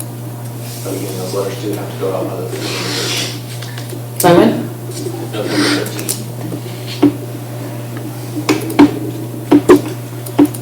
So we need a motion to approve the letter, and is there a dollar amount? Is the mailing going to cost us anything extra that we have to, Mackenzie? Yeah, you're gonna have to pay for the postage for all of the letters, any of the stationery involved with that. With our letterhead, our logo on it? It'll be the letter that he's presented in the packet. But the envelope doesn't have any We don't have envelopes with y'all's logo on them. WTC1. It would just be likely an open window envelope or a blank envelope with the label stuck on for the address that's being receiving of it, and then a stamp. Your thoughts, everybody? Well, it seems you made the edits of the stuff we recommended in our committee level meeting, so, Yeah, I'd like to hear thoughts I of don't everybody else. see, in my end, I don't see anything else that needs to be changed. But Kelly, Beth, It looks good to me. The fine letter. Put it out in the mail, stamp it up.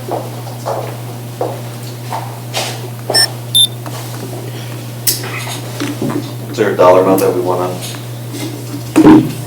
to spend on, or just let them? It's gonna be a couple $1,000. How many houses? 800 and something. What is it? $8.65. Stamps are what, 65 cents or 50 cents? Yeah, it's gonna be about, what, $1,700, Yeah. maybe a little less. Well, it depends on Plus the, whatever stationery. yeah. $2,000.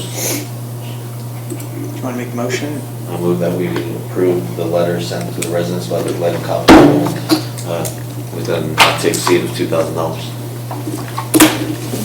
I would do a little bit higher for the paper. Yes, that'd be okay. That'd be all right? I don't more than Okay, that. I'll second that. Need any further discussion or observation on this letter? Linda? No. I think, well, all in favor? Okay. Get the letter out. Move on. Item C is really nothing, it's tied to item A.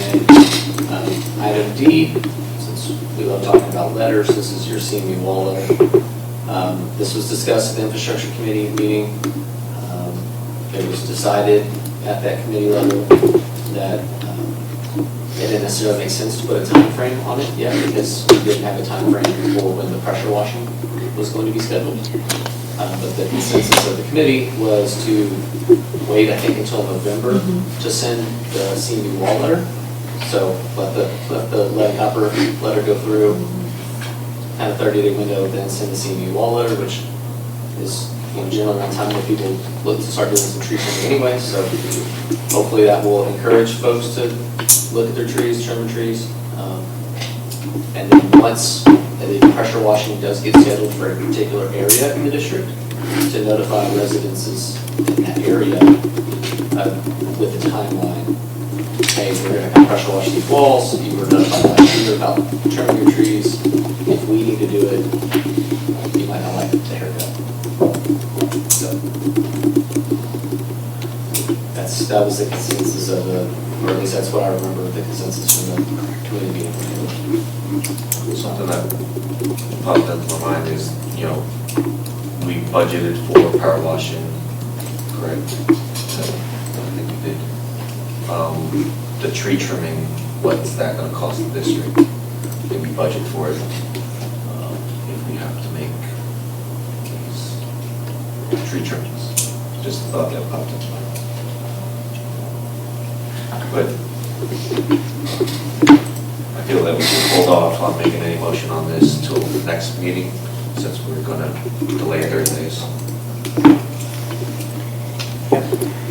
I do have a suggestion on the letter. If they're gonna go out in November, I think that gives about a 3-month window until oak wilt season begins. You might wanna add a note on there on the letter, just that residents should be aware that it's not recommended to trim oak trees after, February through the end of June, I think. Well, oak wilt awareness. Yes. Love it. Oh, I'd like to make a comment. If you're gonna send a letter, I think it is in the best interest and use of time to explain that the reason that we're asking is for future power washing of the walls. And although you don't have the time for it, why send a letter if you don't tell them what your goal is? To clean the walls. 3 months? I don't know if that's enough time to do any tree cutting, and then that means you wait until when does oak wilt season stops? June? July? Yeah, at the end of June, so you can trim again in July. So putting timelines in there would be helpful so that they would understand that the purpose of it is because we want to clean the walls before those stains are permanent. So without saying that, it's just another letter for the recycle bin.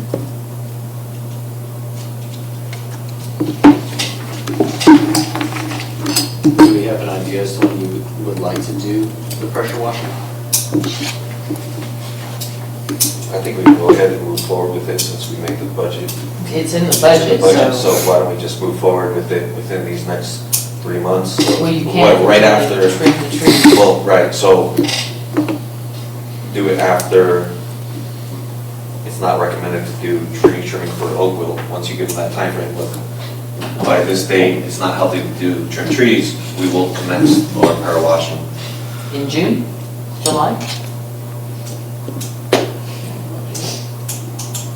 I just think the purpose for your letter, other than, hey, take a look at your trees, we're doing this for a reason, we're asking you to do this for a reason, because we want to clean the walls before they stain permanently black. What if y'all plan to do the pressure washing in August, which that would give people, if they're mostly oak trees, which I've walked through, a lot of them are, right? That would give them November, December, January, and then hopefully it'll trim during February through June, and then that gives them July to execute before y'all go out in August. You could even put a tentative date of August for cleaning the walls to give them that lead time. Which would give y'all August and September to execute the pressure washing within the budget year. That seems more reasonable to me. Are you, is everybody okay with me putting that timeline in the letter? I think that's okay.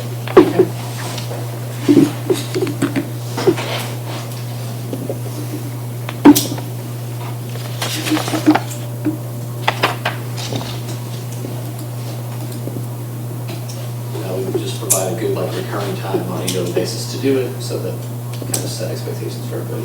Right. Perfect. I will make those revisions and reattach the letter for next month. El Salido sidewalk. Mackenzie sent quite a few emails to the engineer at Williamson County asking about jurisdiction of the sidewalks. No response yet. I did a little bit of research on it as well, and then talked with a lot of my land development engineers who regularly build neighborhoods and convey them to so sidewalks are generally, the consensus I've reached is they're not really your responsibility, but they're generally the county's, but the county's generally not going to do anything about it. It is in the county's right of way. for the city's right of way. So, y'all have obviously established precedents of repairing sidewalks. We can continue to press to see if we can get an answer from Adam at Williamson County. We can proceed with scoping out sidewalk repairs. I truly don't have a preference. Again, y'all have already kind of established that precedence of doing sidewalk repairs. Well, can I just say, Travis usually takes care of it themselves, so if it was Travis County, they've been great at helping us on our sidewalks. Williamson County, we've always ended up paying for it. Just sharing from experience. In Houston, I couldn't get Harris County to do anything, so I think it truly does vary on county and kind of their situations. I don't know if we've talked about this, but I think there were some concerns of liability of us coming in and, repairing stuff that's not under our... As an engineer, not an attorney, I think there is liability for you repairing somebody else's infrastructure. Okay. Absolutely. But again, But if we don't fix it and someone trips, They sue the county infrastructure. then it's in our district. You sue the county because the county's in charge. The district also has immunity. Yeah. if someone gets in a car accident on the road in your district, I mean, that's, If it wasn't near a school, I wouldn't push it, but it's near a school. oh, I'm all for repairing sidewalks. Like, I want to make sure that we understand kind of the situation. Yeah, because if we leave it to Williamson County and they're not gonna fix it, that's not a good thing either. Now, have we tried reaching out to Williamson County? Mackenzie did. Okay. I did not, to be honest. That's all that she CC'd was. on it. I went and talked with a buddy that I know knows Adam, came back and texted Adam, and I was like, just hold off on that, and we'll still give him a couple more weeks, but that's my next move is to. He has not responded to my emails for other districts as well, if that helps. And if I'm the county engineer, I'm also not responding to that, because that opens up a can of worms, precedent. It is their infrastructure, but. Go talk to the commissioner. If they were going around repairing sidewalks, they always talk, that's a whole other commissioner. Okay. So, are we making no action, right, on sidewalk repairs at this time? What's your, Do I make a motion? Never a little bit agree of with that. concern or? My biggest concern is the kids. I'm always fighting for the kids. I think it should be repaired. Submit a motion. I'm willing to I make a entertain it. motion that we get a bid to see what it would cost for us to repair the sidewalk on El Solito. Okay, I'll second that. Sorry, I missed that, I apologize. Okay. Bid to see how much it will cost to repair the sidewalks on Solita. Just that section of El Solito? And you're talking about the one with the tree where it's kind of coming up like that? Yeah. I sent you a picture of it, right? Yep. Okay, so I'll. They're gonna vote on it. They haven't voted on it yet. Oh. That was just a motion, yeah. Oh, We have the motion, we have a second. Who's the second? Hanoi. Seconded. Sorry.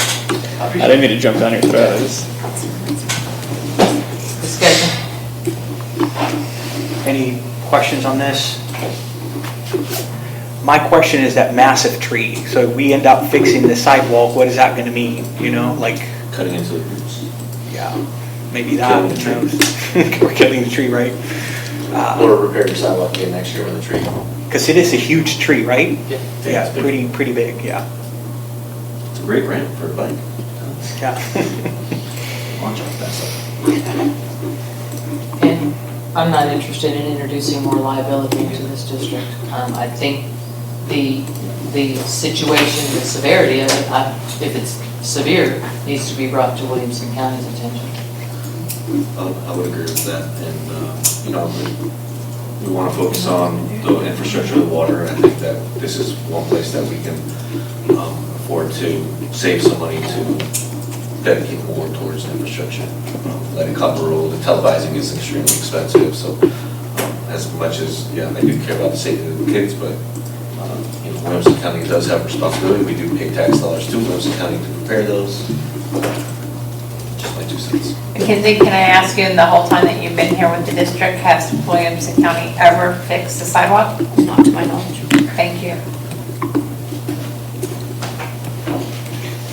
All right, well, there's a second, you have a motion, so can we vote?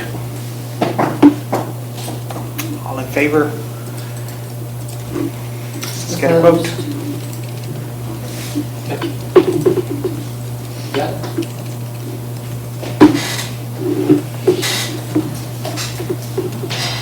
And then the last item I have is the meeting minutes from the last infrastructure committee meeting. I think the next one is scheduled early November. I'll try to vote for the sidewalk by that time, so you'll take a look at that. So, my concern with the sidewalk is that tree. It's, you know, it's a big tree. Sorry, I love trees. You know, I don't know if there's a way to extend that, because obviously it's like a ramp, right? It goes up and it comes straight down. If we can extend that, and I guess if you elevate it and extend it out, would you need a railing there because of the height difference to the road? Just maybe an option so we don't have to dig into the root system of the tree. The tree was there first. I'll go out and next time and just take a look at it from kind of a few different angles.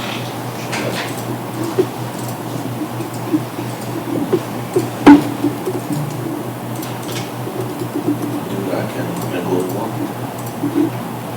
Special meeting.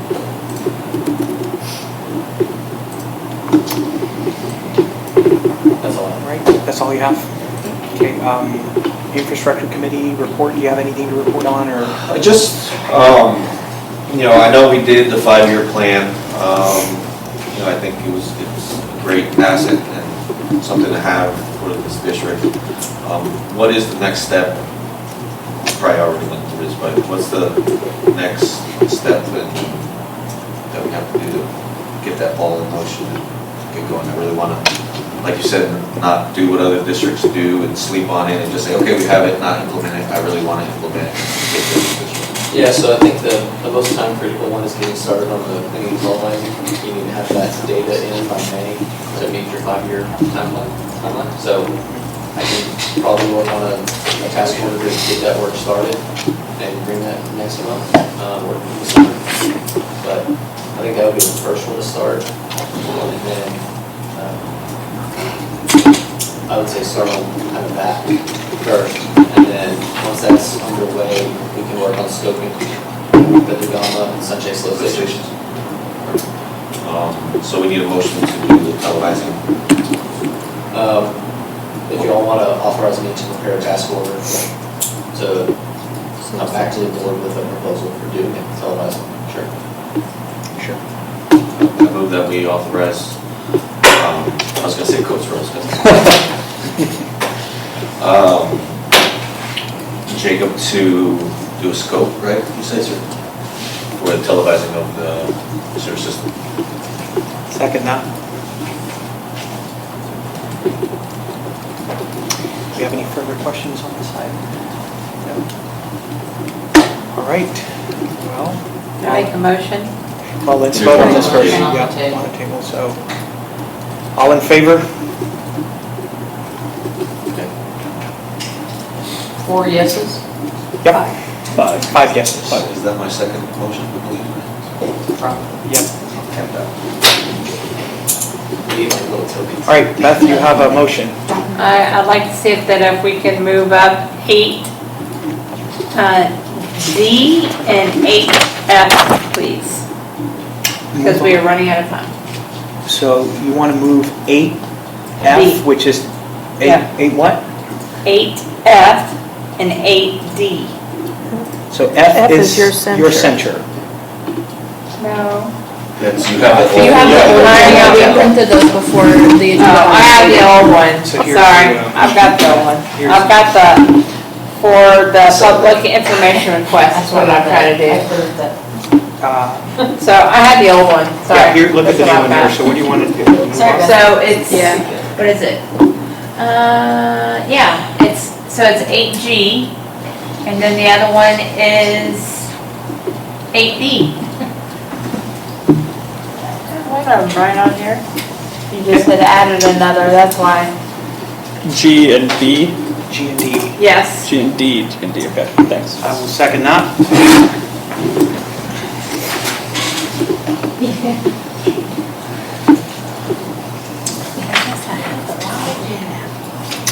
All right, do we need any discussion for this, just like reasoning behind change, moving it up? Kelly?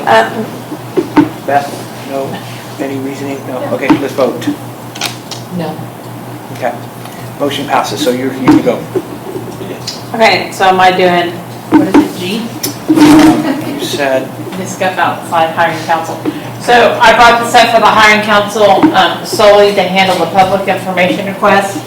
I have 3 reasons for that. The amount of time is outrageous that is happening right now. We're up to $2,000 again on asking for information requests. The time and number of requests are over the top for any district to handle. This is something that I don't really feel that McKinsey or Cole should be having to deal with. I think that we should hire somebody like we've done it in the past. We need to do it again.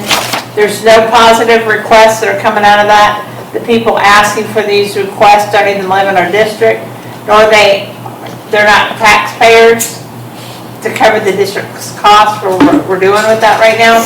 I think that if we hire somebody, we'll know exactly what's going into it. I think we'll know, where the money's going on that, and it's gonna save time for Cole, it's gonna save time for McKinsey, and I think that's just what we need to consider doing for a while. I'm not saying that we do it forever, but I think that we allow Cole to hire somebody to help him do that. That's my quick version. Motion. Do you have a motion? I make a motion that that Cole is allowed to hire somebody to help him just with all the requests that are coming into the office. Do you want to specify that to PIRs? PIRs, that's fine. Okay, I'll second that. Open forward for discussion. Well, I would really like to hear Cole's input, if you think that's a good idea, and would that help you? I mean, we certainly get a lot of PIRs. I can't speak to whether they're irrelevant or not. I mean, it's everyone has the right to make those requests. If you all elected to have an outside firm handle this, it just typically the responder to PIRs is the entity that handles all the district records. So they have everything available with them to make that request, or to provide that response. So, I mean, in the case if you hired an outside counsel, we would be sending all the district records, or at least a copy of all district records, to that outside counsel for them to essentially handle that matter. Of course, if there's anything that they don't have that they need from us, they're still going to reach out to us to get it, in which case we probably will still invoice the district for providing that work. I was trying to do it so that you could hire somebody within. Yeah, I mean, I think Tammy Nelson is prompt and good at it, and her rate is the lowest that we have. I mean, trust me, I'm sympathetic. I appreciate the effort with this because it is a lot of work. But I think if Tammy continues, I think what the easiest thing and the best avenue would be, I think on the district's website, there's somewhere that says, for public information requests, email Cole Konopka at something. If we put on there to CC Tammy Nelson or to include Tammy Nelson, that way it doesn't get drowned in my inbox, because there are members of the public who have made requests before to me, and it's just when I have 300 emails that are coming in nonstop, sometimes I get lost, and so I have to apologize for being delayed in responding. So if we could maybe put something on the website that includes Tammy's email and name, that way at least we know we have 2 people who are always on the request, so we don't drop the ball. Because really the issue it's hard for us is when there's a large request, it gets lost in our email, which, I'm not making an excuse for, but it happens, and then we're scrambling at the last minute to get a plethora of data. But I do appreciate the consideration. Thank you. It's a lot. Yeah. More than any other district. It's more than my other districts, yes. Yes. Yeah, and it's not fair for you. Well, in September, we have a total of 7.9 hours in the amount of 1,969 just dedicated to PIRs.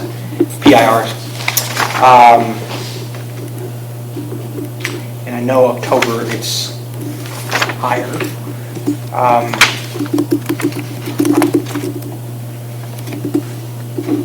Yeah, I mean, to me, the logic, can you handle this? Because you're making money, right? Yeah, I mean, can you? Well, that's the reality. Your firm is making money, so do you have the structure to sustain more PRIs? Can you hire somebody within, another legal assistant, or I just want you? Yes, I mean And we'll pay for that, obviously. Well, no, I mean, let's, if right now the amount of PRIs we're getting, and with, you're seeing invoices around 2,000 a month, give or take, some months we don't receive any, others we receive a handful. It's not necessarily based on the amount that we receive, sometimes it's the specific request. It can be a request for historical data that takes longer to find, or a request for a large amount of data that requires us to go through, filter through stuff and do that. So it's not necessarily the amount. I mean, let's say hypothetically next month we start getting 100 requests a day from everybody, and it starts taking, it's a full job, it's a 40-hour-a-week full-time job. Yes, we will have someone dedicated to doing that, and I mean, it would be we would hire someone to do it, and they would simply do what I'm doing or what Tammy or Gabby, we would just build the district for the work. If they were doing work, it wouldn't be like a Williamson Travis County contract with someone in my office. It would be more of, we would just bring on someone else to help. It's like a kind of business one-on-one. If you've got one attorney and all of a sudden work starts spreading out, and you hire another attorney, as long as what the money that you're making can cover that person's salary. So in the off chance that we started spending 50 plus hours a month on it, we would be able to handle them, yes. Because I mean, you're correct. We are making money, but it's what I like to call hard money. Yeah. I mean, there's no doubt. I mean, making money is good. It's just whether you have the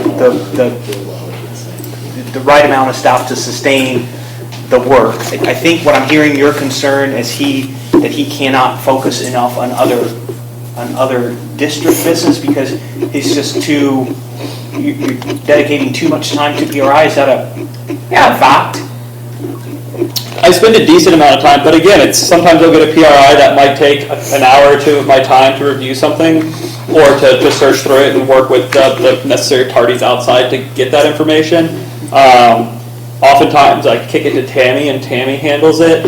I only get involved if it requires me to review and revise certain things, if I need to censor anything, or if Tammy's not getting responses from anyone, then I'll reach out to people and kind of elevate the request. But sometimes I get a PRI that I can answer in 30 seconds, and I don't bill the district for that because, frankly, it takes more time for me to enter my time on something like that than to actually just send it over to the person. So, really, I don't want you to construe the statement that the fact that I say you're making money. No. I think you're very that. cautious in managing time, Yeah. and I really appreciate that. That Yeah, speaks volumes of you. So thank you for that. That's all I have. I added Tammy to the website. Thank you. That, I think, will be the most helpful. Do you have any comment? Okay. The district's records tracking public information requests tells a clear story. When transparency falters, public information requests surge. In 2023, there were 12 PIRs. In 2024, that number has already climbed to 23. This sharp rise reflects a loss of confidence and trust from the public. There are simple actions this board can take to restore trust and reduce these requests. First, we can publish the entire board packet in the attachments to the meeting agenda on the district's website. By doing this, we offer residents a full view of what's being discussed. Second, answering questions openly during board discussions rather than saying, "I don't have to answer that," helps to ease concerns and prevent the mistrust that drives PIRs. These requests are, in many ways, self-inflicted wounds, a reflection of how transparent or opaque the board is perceived to be. Currently, PRs are handled by Tammy Nelson, the administrative assistant to the district's attorney, Cole Knopka. The role is straightforward: record the request, collect the information from relevant record holders, and respond to the requester within 10 business days, or notify them if more time is needed. Of the 35 requests processed by Coates Rose, not one has required an exemption submission to the Attorney General, which is the only valid reason for legal involvement. I see no need to hire outside counsel with hourly rates upwards of $400 per hour to process these requests. That service is already covered in the nearly $60,000 per month base fee we pay to Infomart.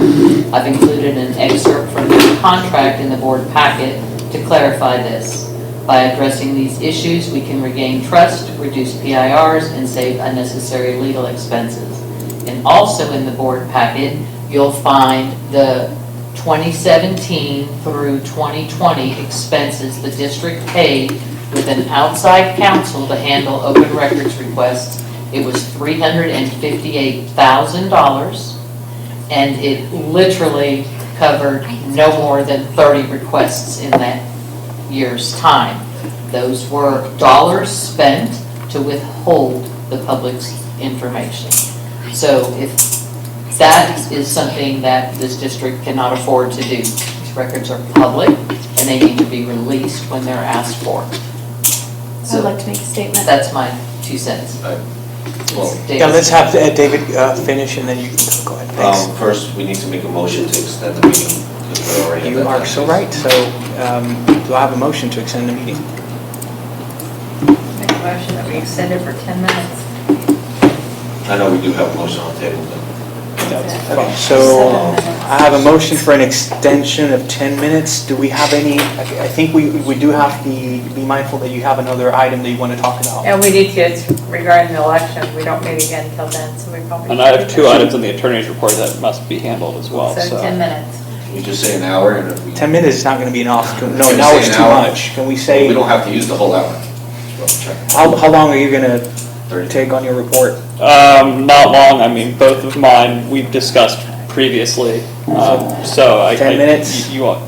I'll be less than 10 minutes. You'll be less than 10 certainly. minutes? If you We only another have item? one, Unless there are and it's questions. actually the same thing that he's probably gonna talk about, just the campaign signage. Yeah, let's do 15 minutes. Yeah, 15 minutes, because she You're has meeting also a on that. comment on Yep. something, so go ahead. I'll second that. Extending 15. All in favor? Okay. Yes. Go for it, David. So what I'm hearing is Beth put this on the agenda to help Coach Rose out, which I think is, I guess a nice thing to do. But I'm not hearing from Coach Rose that they're inundated and they can't handle it. Is that correct? You can handle it, and if something, if it gets so, you'll hire somebody to just handle the workload. It's just you doing business. Yeah, that's correct. I mean, Beth is considerate, knowing that it is a lot. It's more than most of our districts. But if we get to a point that we need to hire someone else to handle it, then we would simply just do that. Yeah. So I just want that Coach Rose is not asking for us to go elsewhere, because that's what it reads on the agenda, that like we're going to go look for outside counsel. That's what, I'm just letting you know how it reads to me, that we're going for outside counsel on our public, on our PIRs. So what was the motion, Beth's motion? Can you repeat that? Motion for Coates Rose to hire someone to handle public information requests. I don't think it's the position of this month to make a motion that Coach Rose has to, I think Coast Roads can manage themselves and say, hey, we need more help, we're gonna hire more help and handle it. I don't think it's our position to make a motion and vote on it that they should hire more help. I think also I think we've been doing a great job at not withholding records from the public. We've gotten a whole lot better than boards in the past. Cole, what is the majority of the open records that you get requests? Is it for the packet information? No, the majority I'll say are probably if directors discuss something at a meeting and make a reference to, you sent me an email or we got that. It's a lot of them are like that or historical data. Whether I just want to make sure it's not the information and all the attachments for our meetings because that should be transparent and be put on our website. So I just want to make sure that we get some of those and we just direct them to the district website. Okay. I just want to make sure that that's not what's happening. So this way we prevent PR hours that get expensive. But yeah, it's just my position that we don't need to make a motion on this. Code for Roads they've done a great job and they'll continue to do a great job. That's just very expensive what we're paying. Well, we can't help that. No, we can. It's for people outside the district. We do can't not help need that. to be paying You cannot that. help that. You cannot help somebody asking for information. It's something you cannot. Hey, You should ask her to stop. Mackenzie has a comment. Can we let her speak? Yes. So Director Fobb made another comment regarding a line item in Infomark's contract. I believe we've had this discussion in open sessions before regarding the open records request line item in our contract being covered by the base fee. I will state again that that is for us to respond to any requests received for information that we house. We are not the district's record keeper. We have never been. There's a reason that has always been through your attorney's office, and there's a reason that every time this district has changed attorneys, those records have changed hands of the attorneys, not of Infomark. So I want to make that abundantly clear, that this continues to be brought up in a negative light and a negative connotation towards Infomark not doing something that they should be, and that is completely false. This is standard language to be included in our contracts, so that if any one district received an open records request for operational information, billing, etc., that we can provide, it is then provided to that district's attorney for redaction, and then the attorney releases it to whomever made the request.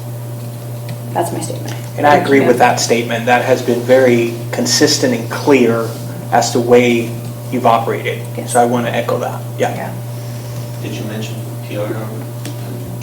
Yeah, it's in their contract. There's a line item in their Yeah, contract. I just didn't know if they. Maybe that needs to be clarified in their In the contract, next contract, that needs to. because it reads like they handle public I wouldn't information want, requests. I wouldn't want them to handle, I want the attorney.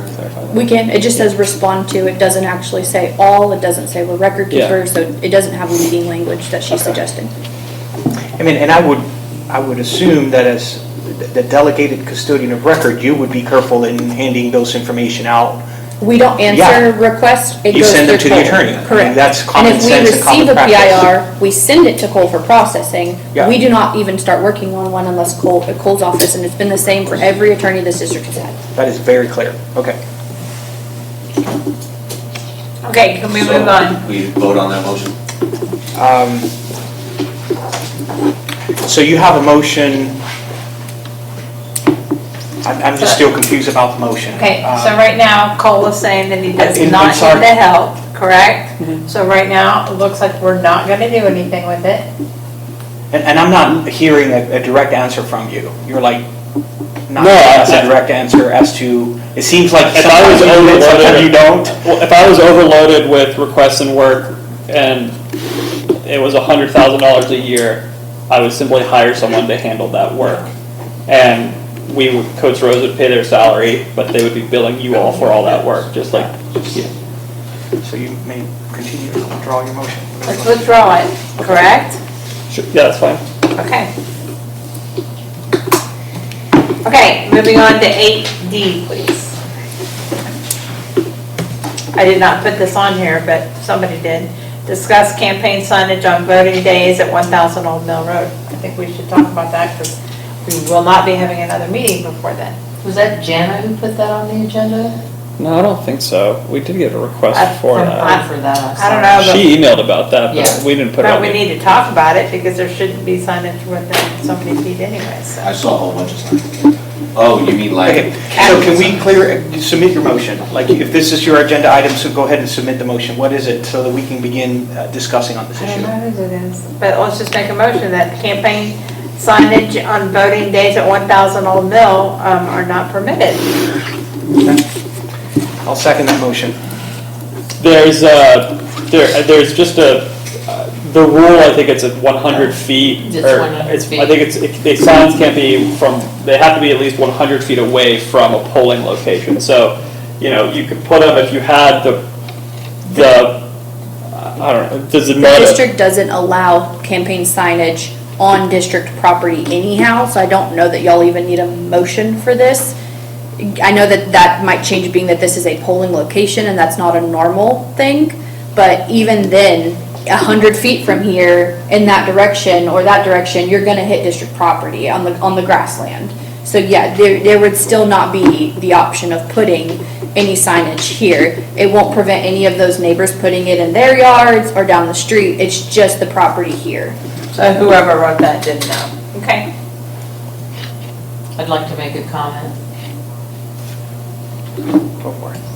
The Election Code, Chapter 61, Subchapter A, Section 61.003A through 1, the entity that owns or controls a public building being used as a polling place may not, at any time during the voting period, prohibit electioneering on the building's premises outside of the area described in subsection A, which is that 100 feet perimeter from the door, but may enact reasonable regulations concerning the time, place, and manner of electioneering.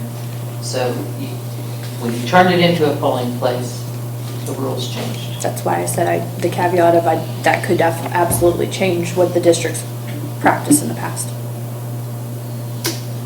So it's 100 feet from the building. It's like when you go to anywhere and you see people in the parking lot holding signs or wearing T-shirts or whatever. That's kind of what it is. So my question is, are we allowed, are candidates allowed to put their signs 100 feet on district property? The rule From the polling location, not everywhere else. Yes, Make that just clear. from the polling location. So in the park, 100 feet from this door, can they put signs, is my question. The resolution that the board has, or the policy that you all at the district have to not put campaign signs on district property isn't a law. It's Right, the so- district policy. So you all would have to, I guess, Amend the policy. amend the policy to allow for that. Or I think frankly, the election code just overrides. I but- think it overrides. I think the election code overrides that. Yeah, so I mean, that's, I'm just, if you all are, you all, so. So can we agree not to Maintain that 100-foot distance. for the election period? That's law, yeah. That's law, yeah, but. that So we're what not- are they supposed to do when there's signs at 100 feet and their landscaper comes in and can't mow the grass because they're not authorized to touch the signage? Are they gonna mow on election day?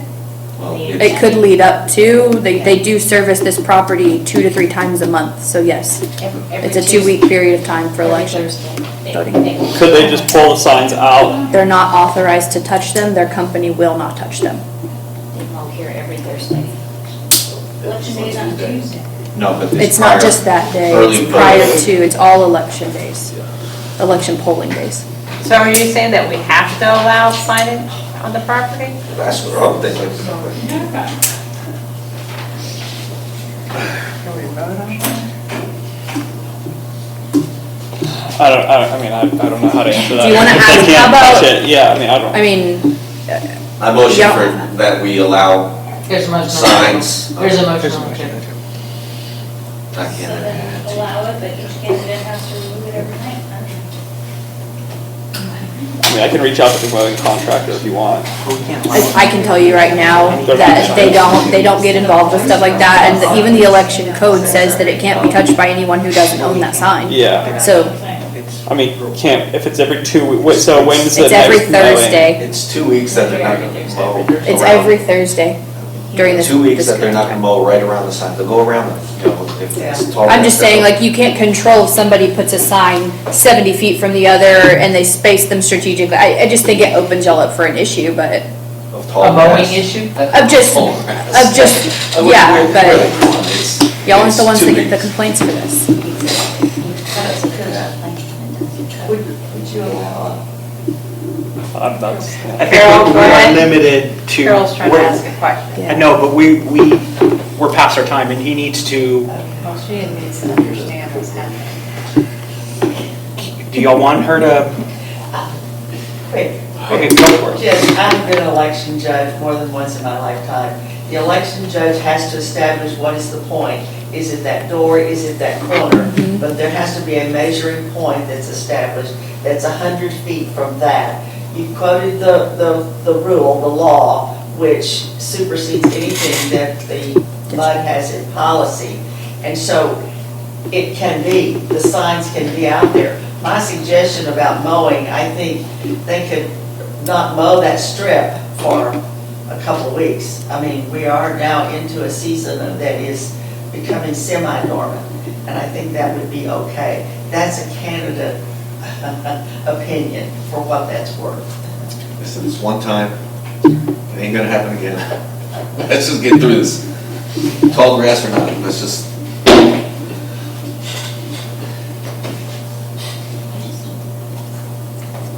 Vote on the motion. Kelly, do you What's have the anything? motion? I don't.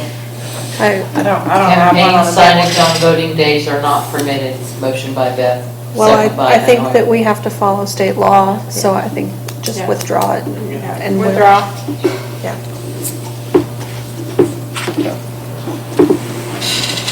All right.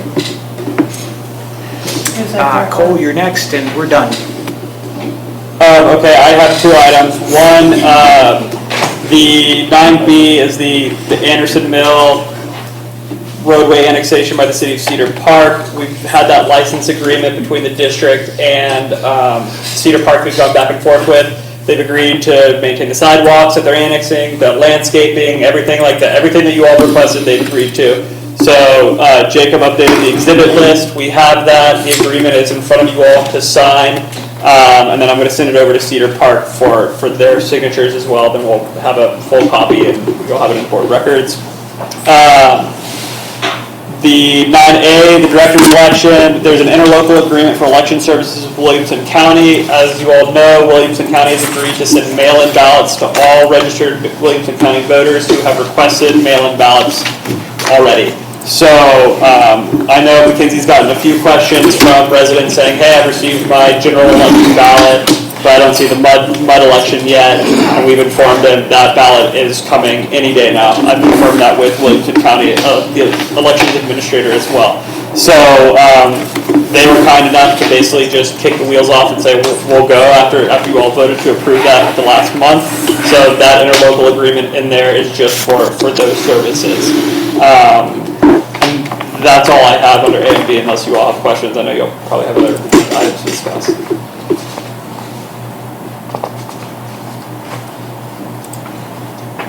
All right, I don't have any other questions.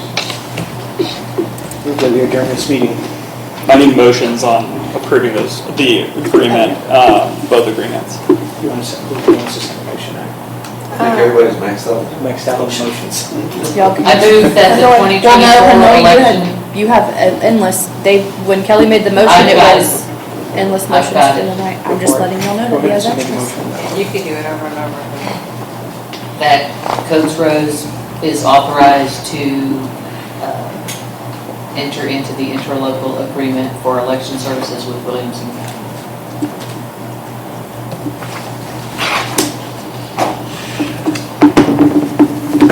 I second that. All in favor?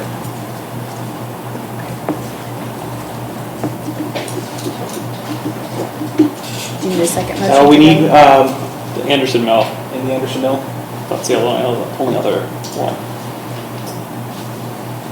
someone else going to do that motion? I know, I think you're gonna have to. You're the only one that can make those. Go ahead and repeat then the.